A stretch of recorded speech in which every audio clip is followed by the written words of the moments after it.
I was at a college party once. And there's tons of people in the party, guys, girls, everyone, just college.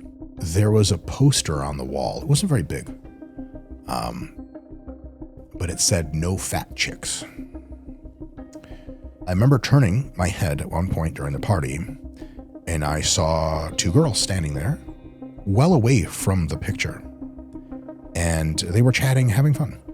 And they were both like they were fat. I'm not going to walk around it. I wondered at the time, and I've wondered many times since, what it would feel like to read that mid-conversation with someone at the party. Like, it can't feel good. By a certain age, if you are not conventionally attractive, or at least decent, you start to learn subconsciously or consciously that all of these things that people live in their lives, romance, interaction, things like that, they're just not for you. That is a giant, unmitigated tragedy. The aesthetic revolution, using biology and technology and all of our best efforts, whatever the hell you brought with your biology, however you look, we're going to make it a little bit better, and then better, and then better, until you look like what you want. And then those people will have a psychological healing that is unprecedented. That means there's some kind of pre-assumption that those who are unattractive are broken. Mm-hmm. You believe that? Interesting choice of words by you. Not wrong. Hurt, and thus requiring healing. On this episode, I welcome back my friend, Dr. Mike Israetel. To refresh your memory, he's a bodybuilder with a PhD in sports physiology from East Tennessee State, co-founder of Renaissance Periodization, and a former exercise science professor at Temple University. I was excited to have him back on to speak on his recent decision to undergo plastic surgery, as well as his choice to return to competitive bodybuilding. However, upon the start of our conversation, he mentioned a new book he's written on aesthetics. This led to a lengthy discussion on beauty standards, the impact of them on mood, mental health, and even quality of life. Given that this podcast is focused on getting to the truth, regardless of the perspective, I think it's important to note that some of the research I looked at after the conversation shows broad variability on certain claims discussed on the episode. You'll hear some strong takes about the universal beauty rules and preferences. To be fair, there are broad patterns. Symmetry, clear skin, and some sex-typical cues tend to be considered attractive across many groups. But significant cross-cultural research like the International Body Project show body size and shape ideals shift quite a bit with culture, resources, and media influence. There isn't one global template. Even for faces, twin and large sample studies show personal experience drives preferences more than genetics. That being said, attractive people seem to have certain real-world advantages. So Dr. Mike's advice surrounding nutrition and fitness could be valuable from a practical perspective. We just need to remember an important distinction. While these aesthetic, nutrition, and exercise-driven recommendations can help with mental and cardiometabolic outcomes, purely cosmetic changes show mixed psychological outcomes. And they require screening for conditions like body dysmorphic disorder. That being said, I hope you enjoyed my conversation with the other Dr. Mike. Huge thanks to Incogni for sponsoring this video. Let's get started. Tell me about the book. So I just finished a rough draft and submitted it to the editing team. Okay. For a book. The editors hated it. Oh, great. And they said it needs to be completely different. But that means you're doing the right thing. I guess. I think so. Because that means you're getting an emotional response. Yeah. I'm kidding. They didn't say anything. Oh. No one reads this. No one's ever going to read it. No one reads it. Okay. But so the book, the working title and likely the final title is The Aesthetic Revolution. And so this is some combination Is this like the golden ratio thing? Yeah, but applied to bodies. Wait, hold up. Is that your body you're drawing? No. Okay. It was yours. Okay, got it. God, I have that many curves? Well, I don't know. You gave a lot of curves. There's a lot of There's curves. like calf muscles in there in that curve. Yeah, set. that's my little joke because like in hip hop, they do this like. Oh, got it. And then I just expanded continue. it like the roly-poly body, which I'm a huge fan of. Is that what the aesthetic revolution has become? To turn us all into roly-polies, 100%. The shell, everything. Everything. Okay, so serious note. The aesthetic revolution is my attempt to do kind of two things. the book is going to be, hypothetically, although the rough draft is literally this, part practical guide on how to get in shape for visual aesthetics. Okay. Part understanding why getting in shape for purely visual aesthetics in most cases makes you way healthier, way better quality of life, way better longevity, and obviously massive psychological benefits. And then the kind of third part is to talk about what we've already figured out how to leverage in biology in order to change your body. But really, and the part I kind of like a lot is to talk about what's coming down the pipeline in the near term. Like that means drugs, for example, already in phase 2 or 3 trials. And then what's coming in the medium term and the long term. And long term here is like AI long term, which means 15 years. Anything past that, I think like difficult to predict. What was the claim you made on the last podcast that by 2029 we'll have robot servants for homeless people? What, Sam, do you I don't think remember? it was 2029. I think I probably said it's likely it's something within 10 years, or sometime in the 2030s. It's a shame that we do podcasts so often that I can't call you on it. Yeah, it hasn't been 10 years. Soon. Yeah. Do you still stand by that? Yeah. Oh, yeah. Oh, okay. Yeah. It was like, as an example of what robotics will be able to do, categorically, yes. Will the policy situation result in that being the case is much more difficult to predict. Got it. But there's I mean, we're cutting funding for vaccinations across the globe for children. Good. So. Do you mean poisons that our children get without consent? Oh, no, they're not our children. Science. Either. Oh no, they're our children. Oh, I meant in the grand the world's scheme. Yes, children of the world. But yeah, so the aesthetic revolution is, and I guess there's another element to it which I'd love to discuss today, is the emotional component, especially for females, of how it feels to exist in society with a certain type of look, and how differently it can feel and how deep the psychological implications go of existing with another type of look, a look that is much more preferred by mostly women themselves and then the majority of onlookers. To put a fine point on it and start this off with a bang, I'm going to use some terminology here that I mean in all of the best possible ways, but it's going to be ugly, ugly terminology because these are very emotionally laden issues and they're very real. And so when you present as a male or female, especially as a female, as more or less fundamentally, let me use more scientific parlance. There is a normal distribution, bell curve, about which you can rank general attractiveness. How do you do this? It's super easy. You get like 1,000 people or 10,000 people to just rate pictures of people. Like, do you like this one better or that one? It just be like just 2, one at a time. And what you get from that, if you rate a whole bunch of people, is normally distributed. Most people get rated as like, she looks all right. Some people get rated like, whoa, tough. And some few people get rated like, holy crap, like Scarlett Johansson type of stuff. Won't that change culturally? There are cultural differences, but they're actually smaller than most people expect. And so like there is actually not a place in the world where peak Scarlett Johansson can go and be nearly ubiquitously considered unattractive. There are foundational universal paradigms for attractiveness, and they are human universals in the technical sense that there is no recorded society that violates them en masse. And they're universal probably for genetic reasons as well.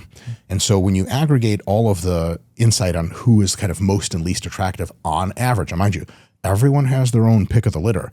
What I like best in a female or a male is a little bit different than what most people like, potentially. Everyone has their own.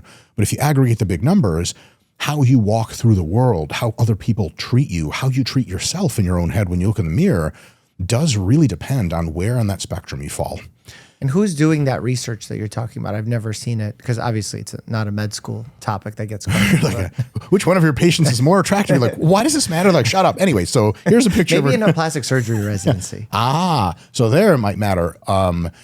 Evolutionary psychology generally concerns itself with this. And so they have all kinds of, EvoPsych is one of these things where like the little bit that most people know about it is like, oh, cookie neat. Like we used to be primates or whatever we still are. And like we have kind of internal drives that make sense. We want to eat, we want to have sex, blah, blah. You dig real deep into that field, you come out reeling a little bit because you're like, that shit is ruthless. And it is exactly as ruthless as many people's experiences of middle school, for example. Because you can tell, for example, you can tell a girl who is 15 years old, now high school, whatever, that is substantially overweight and has mostly android adiposity, which means mostly excess body fat around the midsection, thinner legs, thinner arms, and has a pretty substantially notably asymmetrical facial structure with some parts of the face, eyes, nose, mouth, radically different in size relationship to one another. You can tell her all sorts of things about how beautiful she is. And as a human soul, as a being, every single one is true. Unless she's like a junior league Stalin and you just don't know about it. You're like, you're beautiful, Nancy. And she's like, I am beautiful. You're like, okay. Where did your gerbil go? Like, everywhere. Like, oh God, you're not beautiful at all. You're terrible. But like, every human is super beautiful in that deep way that is kind of just true for everyone. But if you are very well-meaning parents and you say, oh, Nancy, you look amazing. It's true between you two, but there's two problems with that. One is the same evolved software that all of us carry to assess other human bodies incredibly rapidly, incredibly subconsciously for general attractiveness exists in us and works in the mirror. So 15-year-old, not so conventionally attractive looking Nancy will look at her own body in the mirror and be like, I don't think I'm beautiful. I think people are telling me something that's generally not true. And when she interacts with other people at school, you're going to get a few different kinds of interactions. One kind of interaction is just really awesome. You ever meet like 15, 16-year-olds that are just so fucking great. Like, why couldn't I be more like you when I was a kid? You just treat everyone with mega respect. They love everyone. They're super popular. It's just great. You probably like that when you were a kid. Then there's like, no. I was just the annoying clown. Oh, my man. Yeah, same. And here we are. Mike's. Yeah.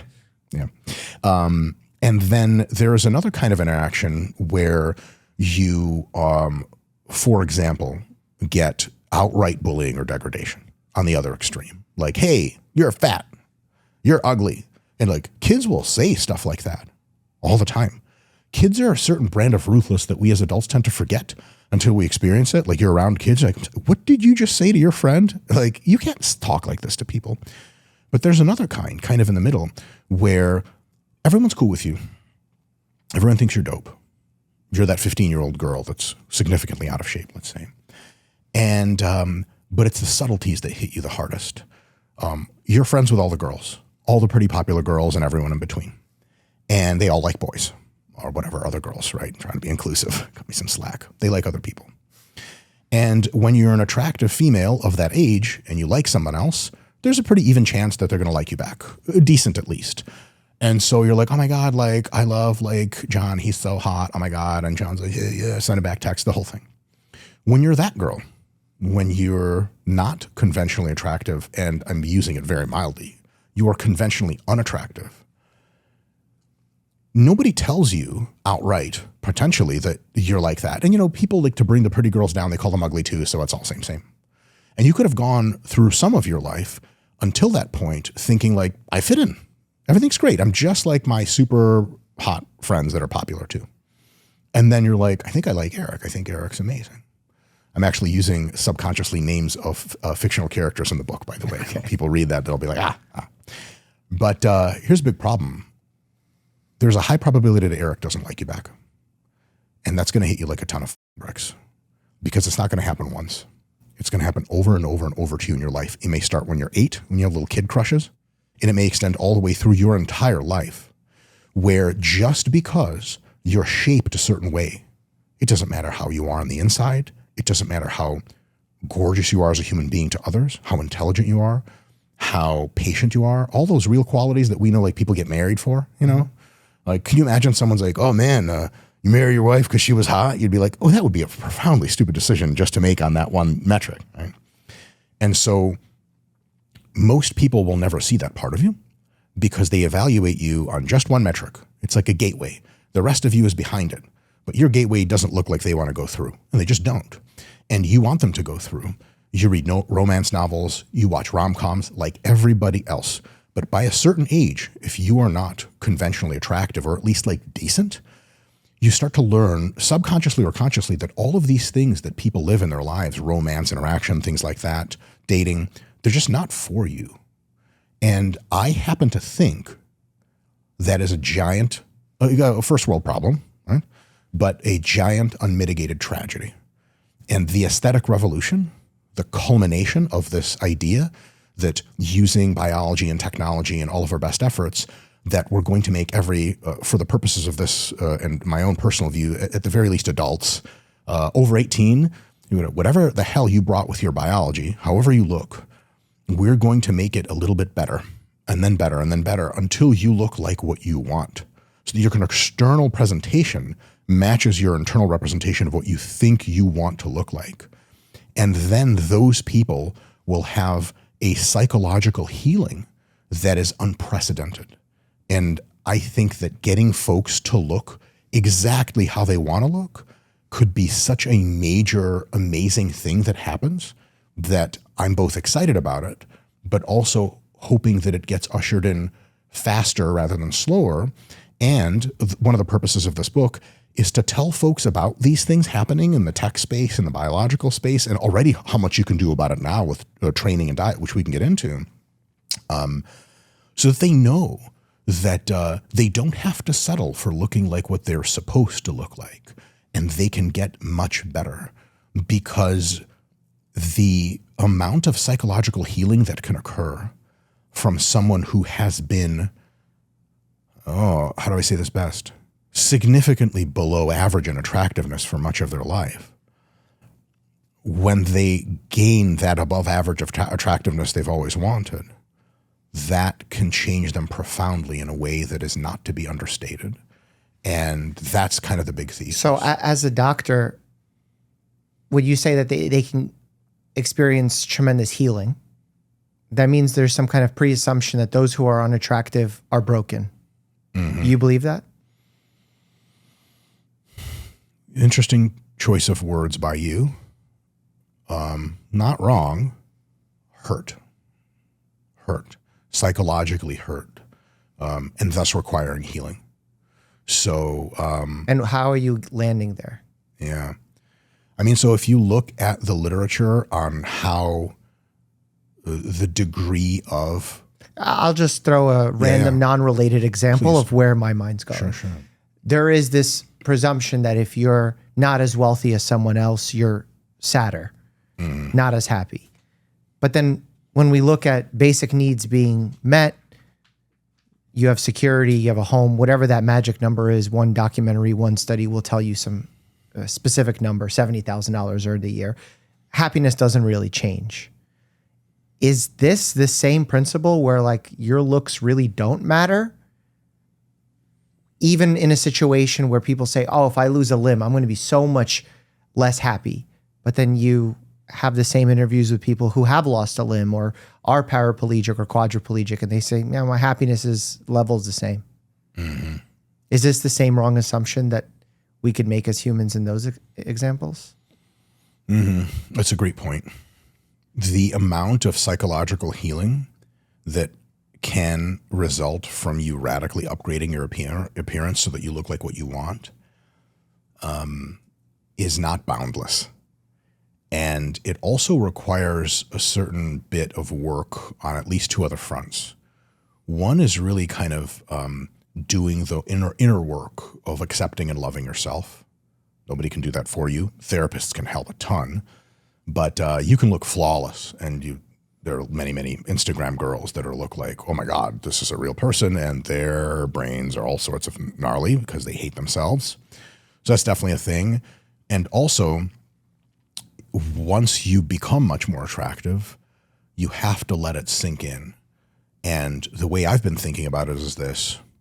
Let's say that between the age of 5, when you first found out that people thought you were ugly generally, and some people were nice enough not to say it, but many people were not nice enough to say it, and up until you're 35 and you finally get, let's just pretend it's just all one radical procedure together and you come out as Barbie, you have the area under the curve of 30 years of trauma, basically. And you may need 30 years of really imbibing with your true deep self this new reality. Because a lot of people, when they get an upgrade, they'll go, oh, yeah, people are like, oh my God, you look gorgeous. Like, oh, yeah, that's no big deal. And it's fine to say that for polite company, but even in their own heads, they'll try not to accept the fact that, no, they do belong now. I think that acceptance takes a long time and is something optional. You can do it or you can not do it. Some people have made radical transformations in a variety of things and have never really let them sink in. And then they're making, I think, a gigantic mistake, because all of that stuff that happened to you in your childhood, that people said hateful things, you thought such hateful things about yourself, that's neural wiring.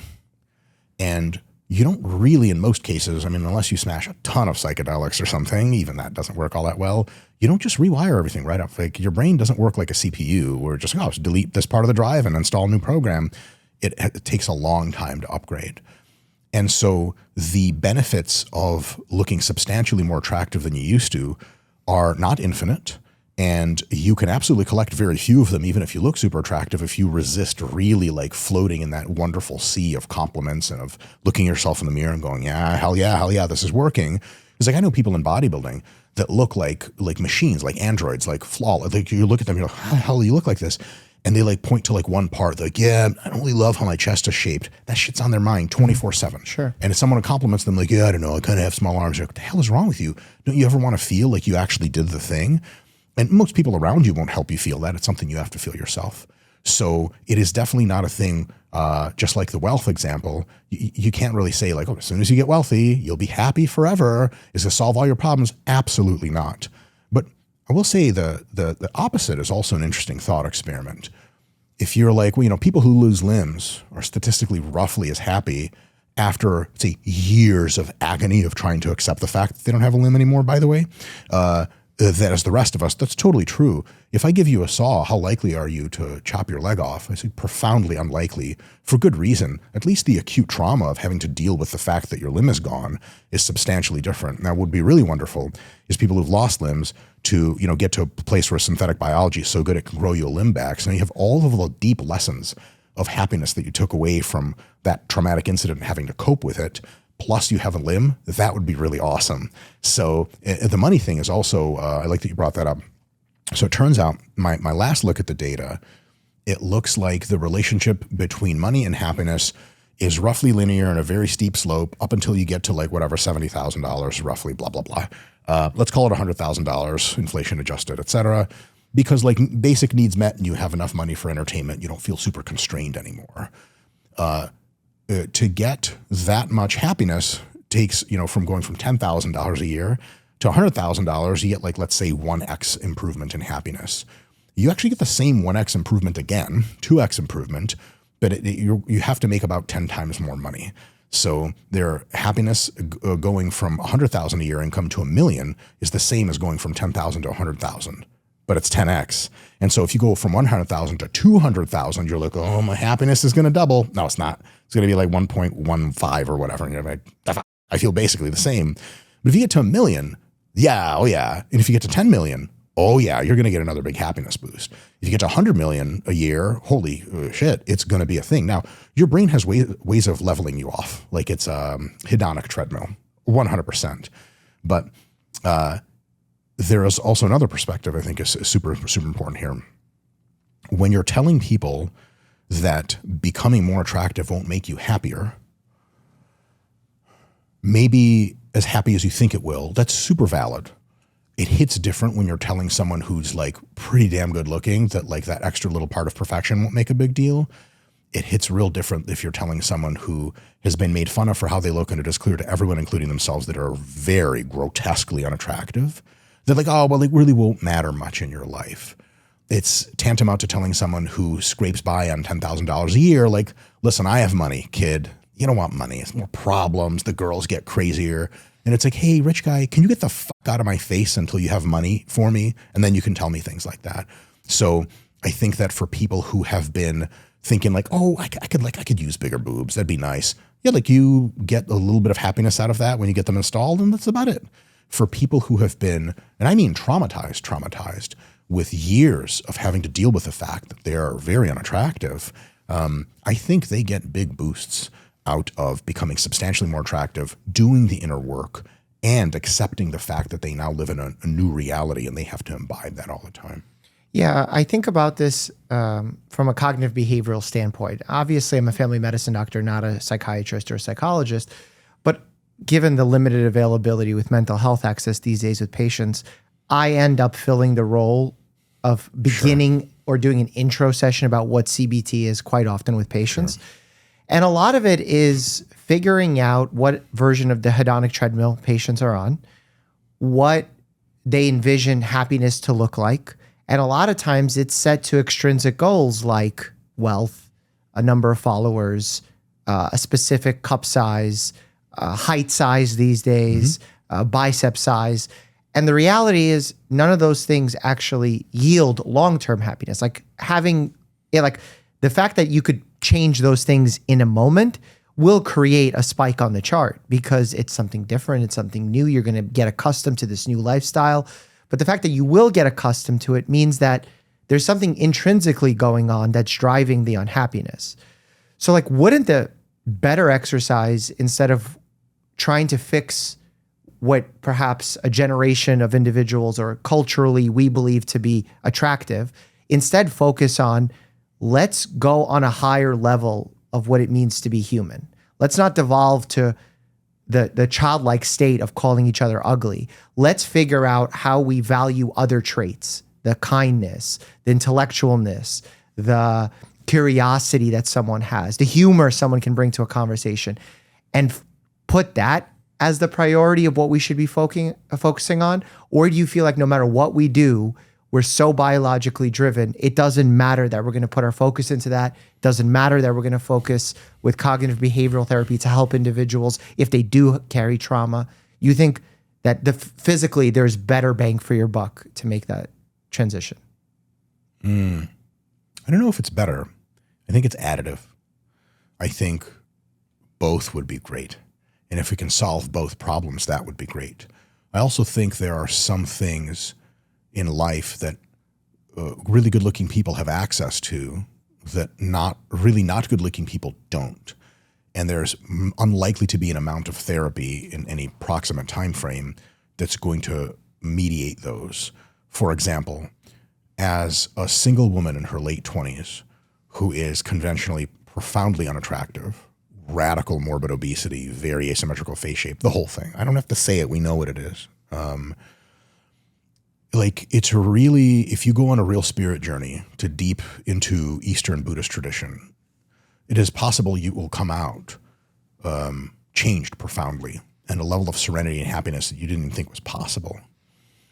And then there's that guy at work you like, and you want a family. And you realize that you can't trick romance. Humans are primates, and they could love you as a human a ton, but there's no spark because the spark is largely physical. People have this term called love at first sight. I'm sure you've heard it. So first of all, it's not love. That's ridiculous. It's a crush at best, maybe. I mean, I don't know. People sat across from me and said some pretty miraculous things about seeing their loved one for the first time. You've seen Good Will Hunting. I hated that movie. What? Yeah. For one very autistic reason. Like, for all the controversial things you say, that's the wildest thing I've heard you say. I was 13 when I watched that movie. Well, that's why. Okay. You don't get it. Oh, I got it. You're still stuck at age 13. I'm still trying to figure out the equations on the board. Well, there was a recruiter from the military and military intelligence that came to try to recruit Matt Damon for. Yeah, and he gave like a really funny speech. The baby seal. He gave like a retort that was just wrong. And the only thing I could think about it was like, well, you're not really that smart, are you? Well, it's a movie. Okay. It's That's fiction. why I hated it. Well, yeah, but it's with bad fiction. Is that okay? Although it's very realistic. Like a cocky person who's really high raw IQ, that doesn't know geopolitics well, could very well have given that answer. Exactly. But I hated it because he gave a stupid answer, and I hated him, and I hated the movie. I did a lot of hating. He was being witty. I don't think he was looking to be Well, he actually rejected the accurate. offer. Yeah, but I don't think he was looking to be accurate. I thought he was looking to respond in a really pithy way that really undercut the entire premise of the military. Sure, but he failed that. I don't think that he was trying to be factually accurate while doing so. The same way that he was perhaps calling one of the therapists gay. Mm-hmm. I don't think he was trying to really call him gay. I think he was trying to throw him off his game. I think the people that wrote that line in the script, those lines, I think they thought those were lines that other smart people would be like, he got him. But if you really know anything about geopolitics, you'd be like, that's a clown take, and that's wrong. In any case. Okay, so that one line killed you in the movie. 100%. No, come on. What about the relationship with Robin Williams? Robin Williams speaking about his wife. Yeah, it was dope. Okay. Like I say, on the metrics, phenomenal movie. It's just a good movie. Oh. But I hated it. I make a real good hobby out of hating good movies. Any other good movies you hate? Name a good movie. Shawshank. I probably hate it. Shawshank, I cried like a child. I love that movie. So there you go. You can't. Who's she? I don't know. I thought you would hate it. You'd be like, what is he doing with those rocks? Rocks are meant for skipping. I want to see the person that can watch the end of Shawshank when he's walking down the Pacific coastline and they see each other and not cry and be like, keep that person the fuck away from me. That's a psychopath. What's another good movie that? Forrest Gump. Forrest Gump's really good. I like one that's not known to be a favorite amongst anyone. Man on Fire. Denzel, Dakota Fanning, kidnapped girl in Mexico, Mark Anthony. Did you see it? Did you think it was good? Whatever. Yeah. Most people feel that way about it. I like the music. There's this genre of movie where it's a real jilted man, jilted protagonist, and he's struggling internally. Like Will Smith has a lot of these roles where he does the Will Smith face where he's like, and I just don't, it just never hits. I'm like, I don't know what he's thinking. What was that Will Smith movie when he was a broke guy, but he was really smart? Shit like that. And he went with his Pursuit of Happiness. Pursuit of Happiness. Did you like that? I never saw it. Oh, that was good. I watched the preview and I was like, never in a million years am I watching that shit. You don't like movies. No, God, no. I'm the worst movie critic of all time. You hit me like a guy who watches police body cam footage or something. It's exactly what I watch. See? Crystal and I watch that all the time. See? Nothing beats reality, bro. That's real. Nobody scripted that shit. Yeah, the fact that you watch that is scary. Why that? Humanity in the raw, I think, is actually one of the futures of content creation, because curated content that's designed to deceive you into a false reality is like awesome from an artistic perspective, but something about seeing shit as it really is really, really intense, because you actually just don't know what's going to happen. You know, it's not narrative driven. It's just like, this is real life. Also, I don't want to get too far on this tangent. The politically correct understanding of criminology is so at odds with the real understanding of criminology that police body cam videos, if you have the incorrect understanding, will inoculate you within several videos to like, what the hell is going on here? Like, most criminals are the kind of people that once you get to know them, you realize why they're in trouble with the law all the time, and it's not a mystery anymore. And so it's always like, oh, these are real human beings. Shit actually is like that. All right, so wait, love at first sight. Let's move off police body cams, because that's going to take us in a direction. Yeah, that's right. So love at first sight is a thing that is fundamentally reserved mostly for attractive people. And through no doing of their own, mostly because attractiveness is largely genetic, unless we have tractable ways to change it, which is what the book is about. And so you could be that girl that went on a Buddhist spirit journey. She's okay with how she looks at a huge, deep level. You're still not going out with that guy at the office who you adore. He's never going to marry you. You're never going to have children with him. You may not ever have the candidacy of a man that you consider worthwhile of your time on a financial level, on a status level, on a deep emotional connection level, on an intellectual level. All of those guys have pursued women significantly more attractive than you physically, and you're never going to eat at that table. And that is a tragedy, because inside you're much better. That's an unfair assumption that would happen? It's statistically true. So I mean, by what statistic? There's a statistic that you specifically. Yeah. Statistically true in the sense of that it happens on average and on aggregate. So like, is there a probability that you're fundamentally very unattractive and you meet a guy who's way super attractive in all of the ways that matter and the physical ways, and he says, yes, you're that girl? Yes. Is it so unlikely that there are rom-coms about it? Yes.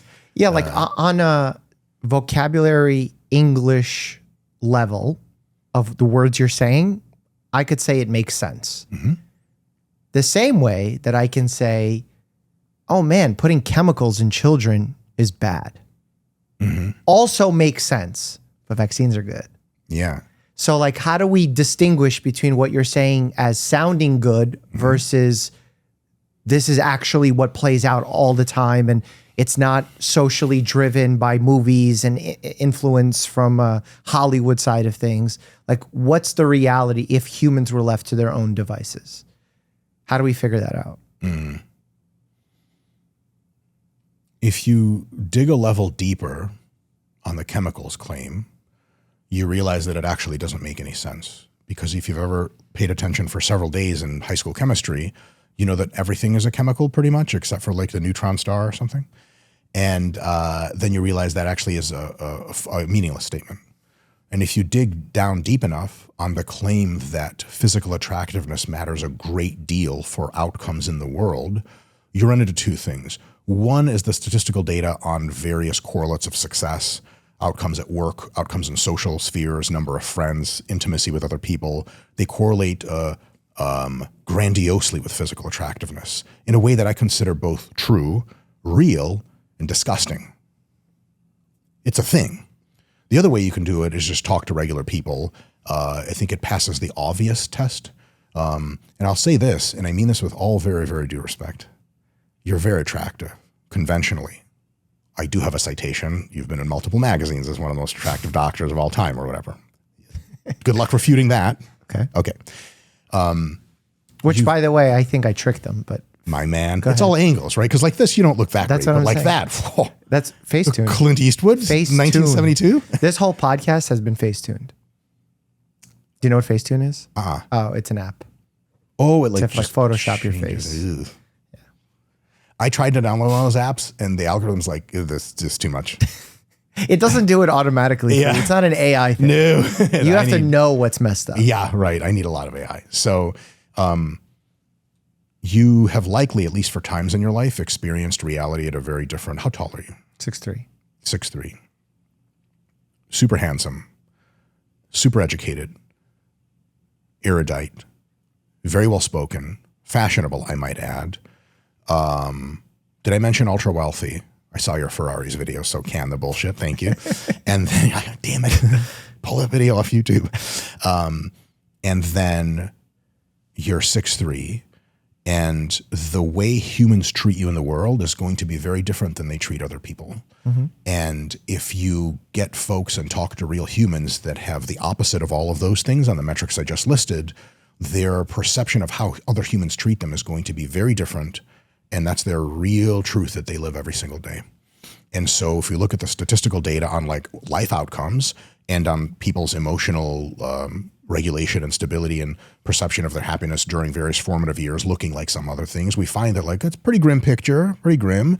And if we kind of step back and think like, have I ever had times in my life where I was less than, where I didn't fit in? And it's tough. It's really, really tough. And so what I would say to answer that kind of final place where this started is, I think it's combinatorial. Accepting that your attraction to other people, et cetera, really is only skin deep, and that most of the value of who you are really is up here somewhere, I think is phenomenal. I think making sure that you attend to your inner dynamics is huge, therapy, et cetera. But I think that there's a certain kind of benefit to actually looking like you always wanted, that if we heal that, if we fix that, it both makes these things easier and it adds to the slice of the pie. Because when I ask myself, how happy can people get? How fulfilled can they get? I don't really tend to see a top end to that. I think it's boundless. And so I say, why not more? And also, none of this is prescriptive. I could give, in the best way possible, a flying how anyone looks. I will accept you as you, period. Do you accept you is a very different question. How do you want to live your life is a very different question. And there are a lot of people that have grown up attractive and have never been not attractive that run into one hypothetical problem and one real problem. One hypothetical problem is if they were in an unattractive body and face, they would think that the world changed overnight for them, and it really kind of would have. And the real problem is a lot of women who put a lot into how they look when they're younger, as they get older, and you can see this evolve on social media, they start to report that people are so much meaner nowadays. People are so rude nowadays. Everyone used to be so cool. Well, because everyone used to want to stick it in you, and now you're old. Sorry, it's real life. And I don't like any part of that. I think that rude awakening to the fact that you never really invested in much of anything else and you just assumed you were cool, but really it's because you were hot. I think there's like the ugly people in the back are like, yeah, take that, Stacy. But I'm trying to be like, why does anyone ever have to be unattractive? Like, this is a solvable problem. And my prediction is that over the next 10 to 15 years, it's going to be basically completely solved problem that everyone will just access like, oh, I want to look like this. Now I look like this. And I think that's almost all upsides. Do you think that if someone's watching this and they feel they're unattractive, or perhaps kids in their class tell them they're unattractive in high school, middle school, college, whoever's listening, do you think them hearing what you're saying is valuable to them? Or do you think it potentially perpetuates the idea that they're broken and they should feel broken and they're going to have a terrible life and that people won't like them? No one's going to fall in love with them at first sight. Do you think that is helpful to them? I think to them, it's like telling Ukrainians that live close to the battlefield that war sucks. They know. You don't have to tell them shit. They know better than you that it sucks. Well, I would say that they don't, not because that perhaps people haven't told them or they haven't felt it, is this feeling that you're describing of feeling less than or feeling unattractive. This isn't universally isolated to people who are unattractive. Attractive people feel ugly. If you ask some of the most beautiful people in the world, they'll oftentimes talk about how ugly they feel. Yeah, totally. So this feeling could be implanted in people who don't feel ugly, when by your measurements and aesthetic principles, you may deem them ugly. So that's my question. Yeah. Can you Great implant question. that in them? Yeah. Quadrant, how you feel, how you actually look. 4 possible scenarios. One is that you look amazing, on average, and you feel awesome. You feel beautiful. Amazing. The aesthetic revolution is just trying to get everyone into that quadrant, by the way. That's the best quadrant. But feel great and look great. Yeah. Not so controversial. You mean like who's trying to get them there when you say they're trying to get them there? Me. Writing the book. What do you mean? Oh, okay. Yeah. So you're trying to get people into that. Yeah, oh yeah. You want everyone to feel good and look good. Yeah. Okay. Look like you want and then feel also like you want. Most people probably want to feel good and look good, but that's none of my business. If you want to look like whatever, again, like I have carte blanche. I have tons of money. Okay. I have a loving wife who accepts me no matter what. I could have already got height enhancement surgery. I could have had lots of face surgery. I'm fundamentally not terrible looking, but there's stuff to improve. I could have gotten the hair shit. I don't give a I want to look like a Teenage Mutant Ninja Turtle that like was more mutant than teenage or a turtle. Ta-da, success, right? So if you want to look a certain way, I love it. But the thing is, most people, if you survey them, just want to look conventionally attractive. It's just really the thing. And so like, the whole Lizzo situation? What's the whole Lizzo situation? So like there's a real fun kind of inside joke that, your hot girlfriends are like, oh my God, Lizzo's so gorgeous. And then you're like, you look like Lizzo. And they're like, what the fuck do you mean I look like Lizzo? They don't take it well. You're like, I thought you said she was gorgeous. Like, I meant like, what I mean? Just shut up. And they don't want the conversation because even Lizzo wants to look like Scarlett Johansson fundamentally. So I digress. We all want to be in that one quadrant. There are people that look good, to your point, and they don't feel so good inside. They feel ugly. Number one candidate, therapy. Immersion, that's a path you have to walk yourself. Totally. There are people that look terrible, again, on statistical aggregate, not in some moralistic way, but how most people perceive them and how they perceive themselves. And they feel amazing. They feel beautiful. Lizzo, I don't know how she feels on the inside. She got more swag than half of Manhattan all put together, so I feel like she's probably feeling pretty goddamn good about herself. And so that is nothing short of wonderful. And if that's where you want to stop, God bless you. Then there are people who feel ugly and look ugly. And almost every interaction they ever have that's not neutral reinforces both of those things. So if you tell someone, hey, you're not attractive conventionally, you know this, they're like, yeah, no shit. All right. But like through a personal journey, you can just shrug all that off and feel your best. They're like, dope. That's very easy to say, profoundly difficult to do. because every sign you get around you, especially as a younger person, and really as a person of energy, especially as a woman, is the sign is the opposite. The amount of inner work and the amount of strength you have to hold, keep your self-esteem and self-image up at all times is really tough to do in the face of everything. It's similar to telling someone who's profoundly, desperately poor, be like, well, like everyone in 1700 was poor and they pulled themselves up by their bootstraps. They did great. Like you just have to have more resilience. You know what the thing is, to your point, that is true. Every single poor person could have more resilience to just deal with it. Then they get themselves out. People do it all the time. Immigrants do it all the time. But it hits different when it's coming from someone who has money and telling a poor person like, and you don't need all this money. You just got to get, it's all up here. Like, all right. It would sure as shit help if I had some money though, wouldn't it? And we know it would. And so I say both. And I say that there are definitely people that are gorgeous on the outside, but struggle deeply mentally. But who we're forgetting are the people that have the exact same genetic proclivity for poor self-image, but they are existing in bodies that are statistically unattractive.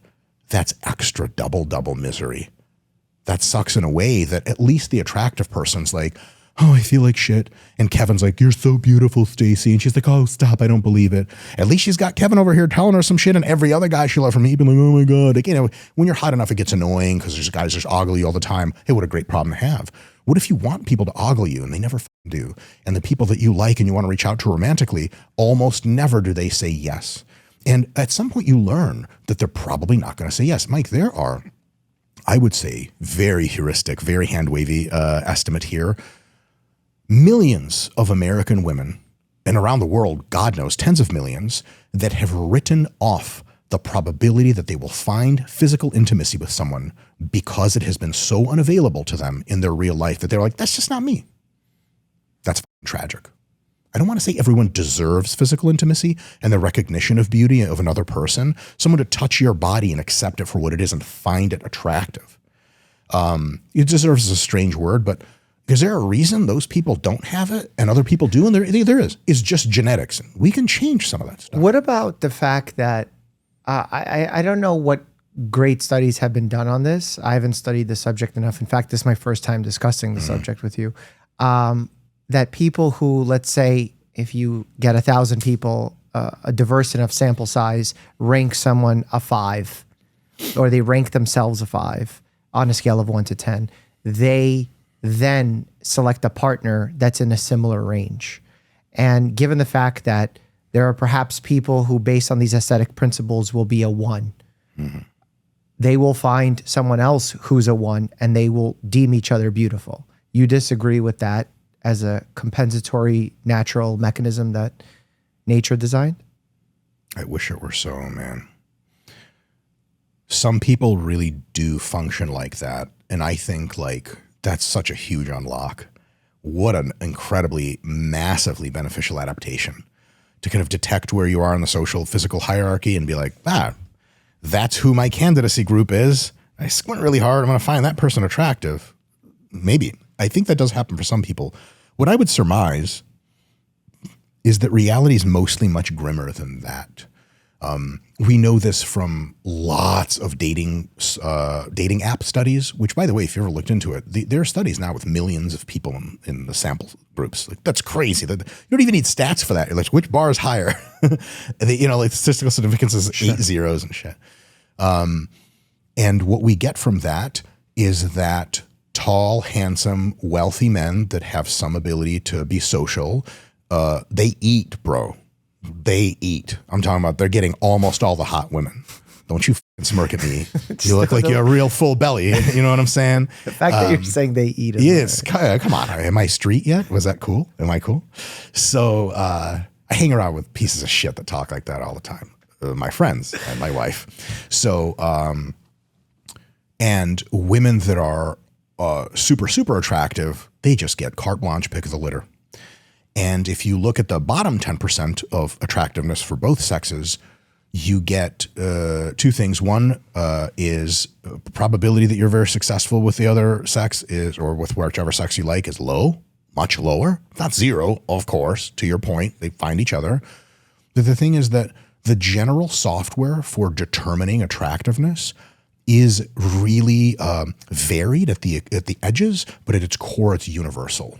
And so most of us think roughly the same things are pretty attractive, no matter what. Like think of Disney princesses. Like, they're all kind of shaped the same, not identically, but very similarly. I mean, part of it though is like hyper racist because the people who were drawing them only had one idea of beauty in their mind, right? Like, where did Disney come from? Disney is reflecting cultural universals. From the time where it was deemed as one race was specifically more beautiful than another. If you like analyze exclusively black men in Africa, they choose almost the exact same silhouette that white dudes in Norway choose as maximally attractive, except 10 to 15% thicker. What if you weigh 400 pounds, Mike? What about skin color? And you have a giant, we're talking about the shape, just shape.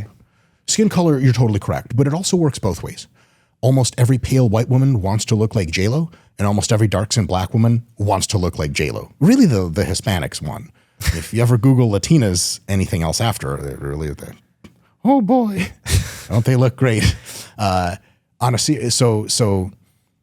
let me make my final big point here to answer your question. There are realities in the world that are serendipitous and beautiful. There are realities in the world that are a mixed bag. There are other realities in the world that are ugly, real ugly, but they're true. And we have to face them as adults and be like, they're true.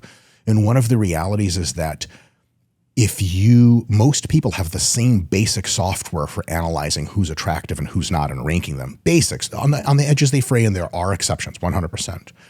But when you are a 1 out of 10 to most people, what you want in your heart of hearts for your partner is for them to be a 10. At least an 8, you know what I'm saying? At least a 6 for the love of God, and maybe a 4, but you almost certainly don't want a 1. And so the idea that there's this everyone just pairs is in contradiction to evolutionary psychology and to lived experience of people, to primatology, by the way, and to almost every interaction we've ever come to know. There is a competition for the most attractive people. And it's not even slot hierarchical. It's like, if you look like this, I don't care where you rank, I like that look. And if you don't look like this, if you look very far afield from this, again, 400 pounds, androgynous obesity, there just aren't that many people that are into that look.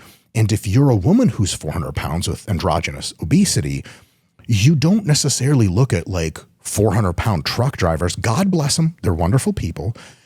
Who have also androgynous obesity, and you're like, that's my man. Like the Shrek idea, like Lady Shrek and Shrek, and they're like, oh, like this is what they like. The reality is, if you're that woman, you probably read romance novels with Fabio on the cover, some motherfucker that looks like you. And that's what they want. That's what most people want. And if you were like, hey, lady, carte blanche, how do you want to look?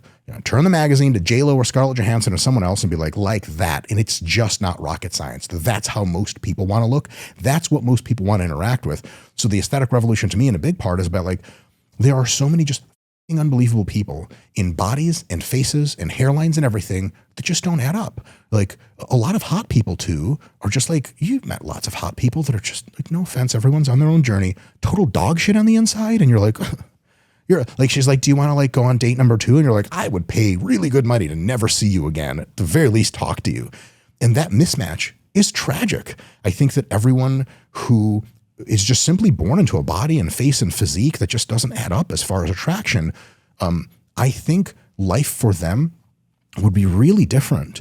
Maybe not ecstatically happy to your point, but better than it is if they just made the outside match the inside. And yes, I do. It really is skin deep, because all of a sudden, if you get, you go on a lifting journey, you do your diet right, some stuff we could talk about next maybe, because that's mostly what the book is about, and then get all the cosmetic surgeries and all the, eventual age reversal, genetic modification, blah, blah, blah, and you finally look like whatever you wanted to look like, then people talk to you and they engage with you in a discourse that they never would have engaged with you before, and you get romance and all that. You never change. The real you is always in there, quote unquote.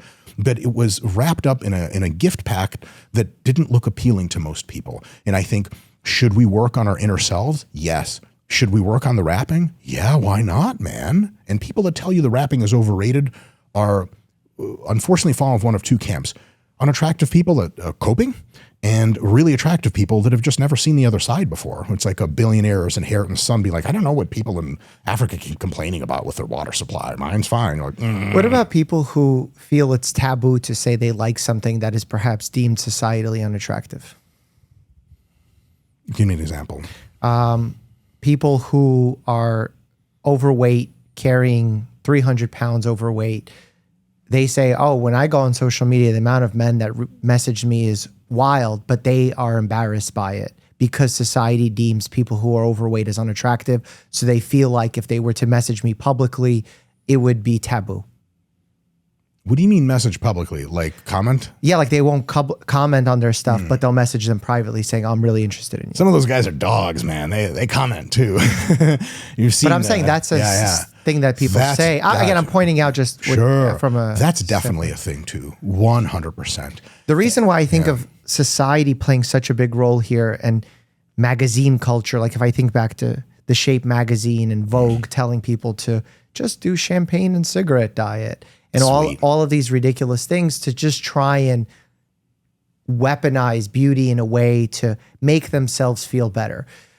And make who feel better? The people who are already physically attractive at baseline. And the reason why there's a theory why that could play out is because there is some sort of distribution from a bell curve standpoint about who is attractive by these standards that we're discussing here aesthetically. And the people who are on the tail end of the curve are rare. Mm-hmm. So they know that's rare. They dangle it in front of people as a form of rarity, just like how if there's a rare Ferrari, I really want it. Mm-hmm. If there's a rare watch, I really want it. If there's a special edition coming out, I really want it. So there's plenty of, we even see this play out in the social media world, Instagram influencers who talk about being lifestyle coaches and here's how to get a waistline like mine. Mm-hmm. Here's how you could get my Brazilian butt going just like just like you can. Mm-hmm. And they're doing it because it makes them appreciate what they have. And they know that they got theirs either gifted to them or they bought it, and yet they're still dangling it. So basically they create this artificial demand, just how Hermes does when they only release a certain number of Birkins, for example. Mm. And everyone's like, oh, I want the Birkin. Is the Birkin that much more beautiful than any other bag? Well, it's limited. It's people want it. There's demand for it culturally. And then we've created this artificial demand for a product that perhaps isn't any more special than any other person. It doesn't do anything different. Mm. Just like how a person that aesthetically could be a 10 or a 1, they could both be amazing humans or both be terrible humans. It doesn't say anything just by looking at them aesthetically. And I think about how in talking about these aesthetics, we could take people in the little diagram you created and you go into the diagram of where someone feels great, but perhaps aesthetically is on the low scale. And by having this conversation, by talking about it in the way that we are, by looking at the magazines and social media, the way that they value a certain type of look, and now they suddenly fall into the category of being unhappy. And they feel like they need whatever it is that the next plastic surgery wave, AI wave, is going to be trying to sell them. Are we just creating consumers for beauty in that way? It's definitely a factor. If I had to rough estimate, I would say that is a roughly 1 to 9 relationship, with 10% of the variance of how people feel what they should look like explained by cultural forces, and 90% explained by deep evolutionary, roughly static forces that tell you look like this or you look like that. And it doesn't work so well on the extremes. So if you look in a way that most people think is not great, it's profoundly difficult to drum up demand for yourself. There's certainly some Instagram profiles of people that look, let's say, very different charitably, and they're just doing amazing, right? People message them all the time. The thing is, like, most of the people that don't look that great, they don't get very many messages. And an even random, decently attractive girl gets dozens all the goddamn time, even though she's not dangling shit. She just like posted her and her dogs, and it's like, hey, what are you up to? I love you. They get that shit all the time. There's a massive real asymmetry in the amount of beneficial attention that they get. Now, also, there's negative attention too. Sure. Everyone gets some kind of negative attention. But it sure is nice to get negative attention born out of jealousy, like guys that will call girls the S word SLUT. I don't know if we're allowed to say that. Does YouTube detect like we speaking around children and dogs spelling? We pee whoop you. Yeah, there we go. Then you can say like, oh, he's just jealous, right? It's a very different thing to get criticized for something you also agree with the critic about. Like you're ugly and you know you're ugly. That hurts way, way, way deeper than like, oh, that guy's just coping. And so there is, to some extent, not to underweight it, there are definitely cultural variations, there are historic variations. But if you look at the variations, you're unlikely to find a lot of like radical discordance from just averages. So for example, you look at like what the like pre-Meiji Restoration Japan's most attractive kind of girl looked like. Yeah, she could get it today, man. She could get it from almost anybody. Little 110-pound thing with whatever, little body. Yeah, hell yeah, line them up. Where in culture do we see grotesquely hideous, wildly overweight, and not the fun big hips and ass way, but the big gut way? Where do we see those women being vaunted as like the most attractive? Is this strictly a conversation about weight? No. But that seems to be like the prime example here. Because if weight's a big deal. Let's remove the weight as an example and talk about height in men, right? Because that's a factor that's been studied. Yeah. I like in a child who, let's say, is lacking growth hormone.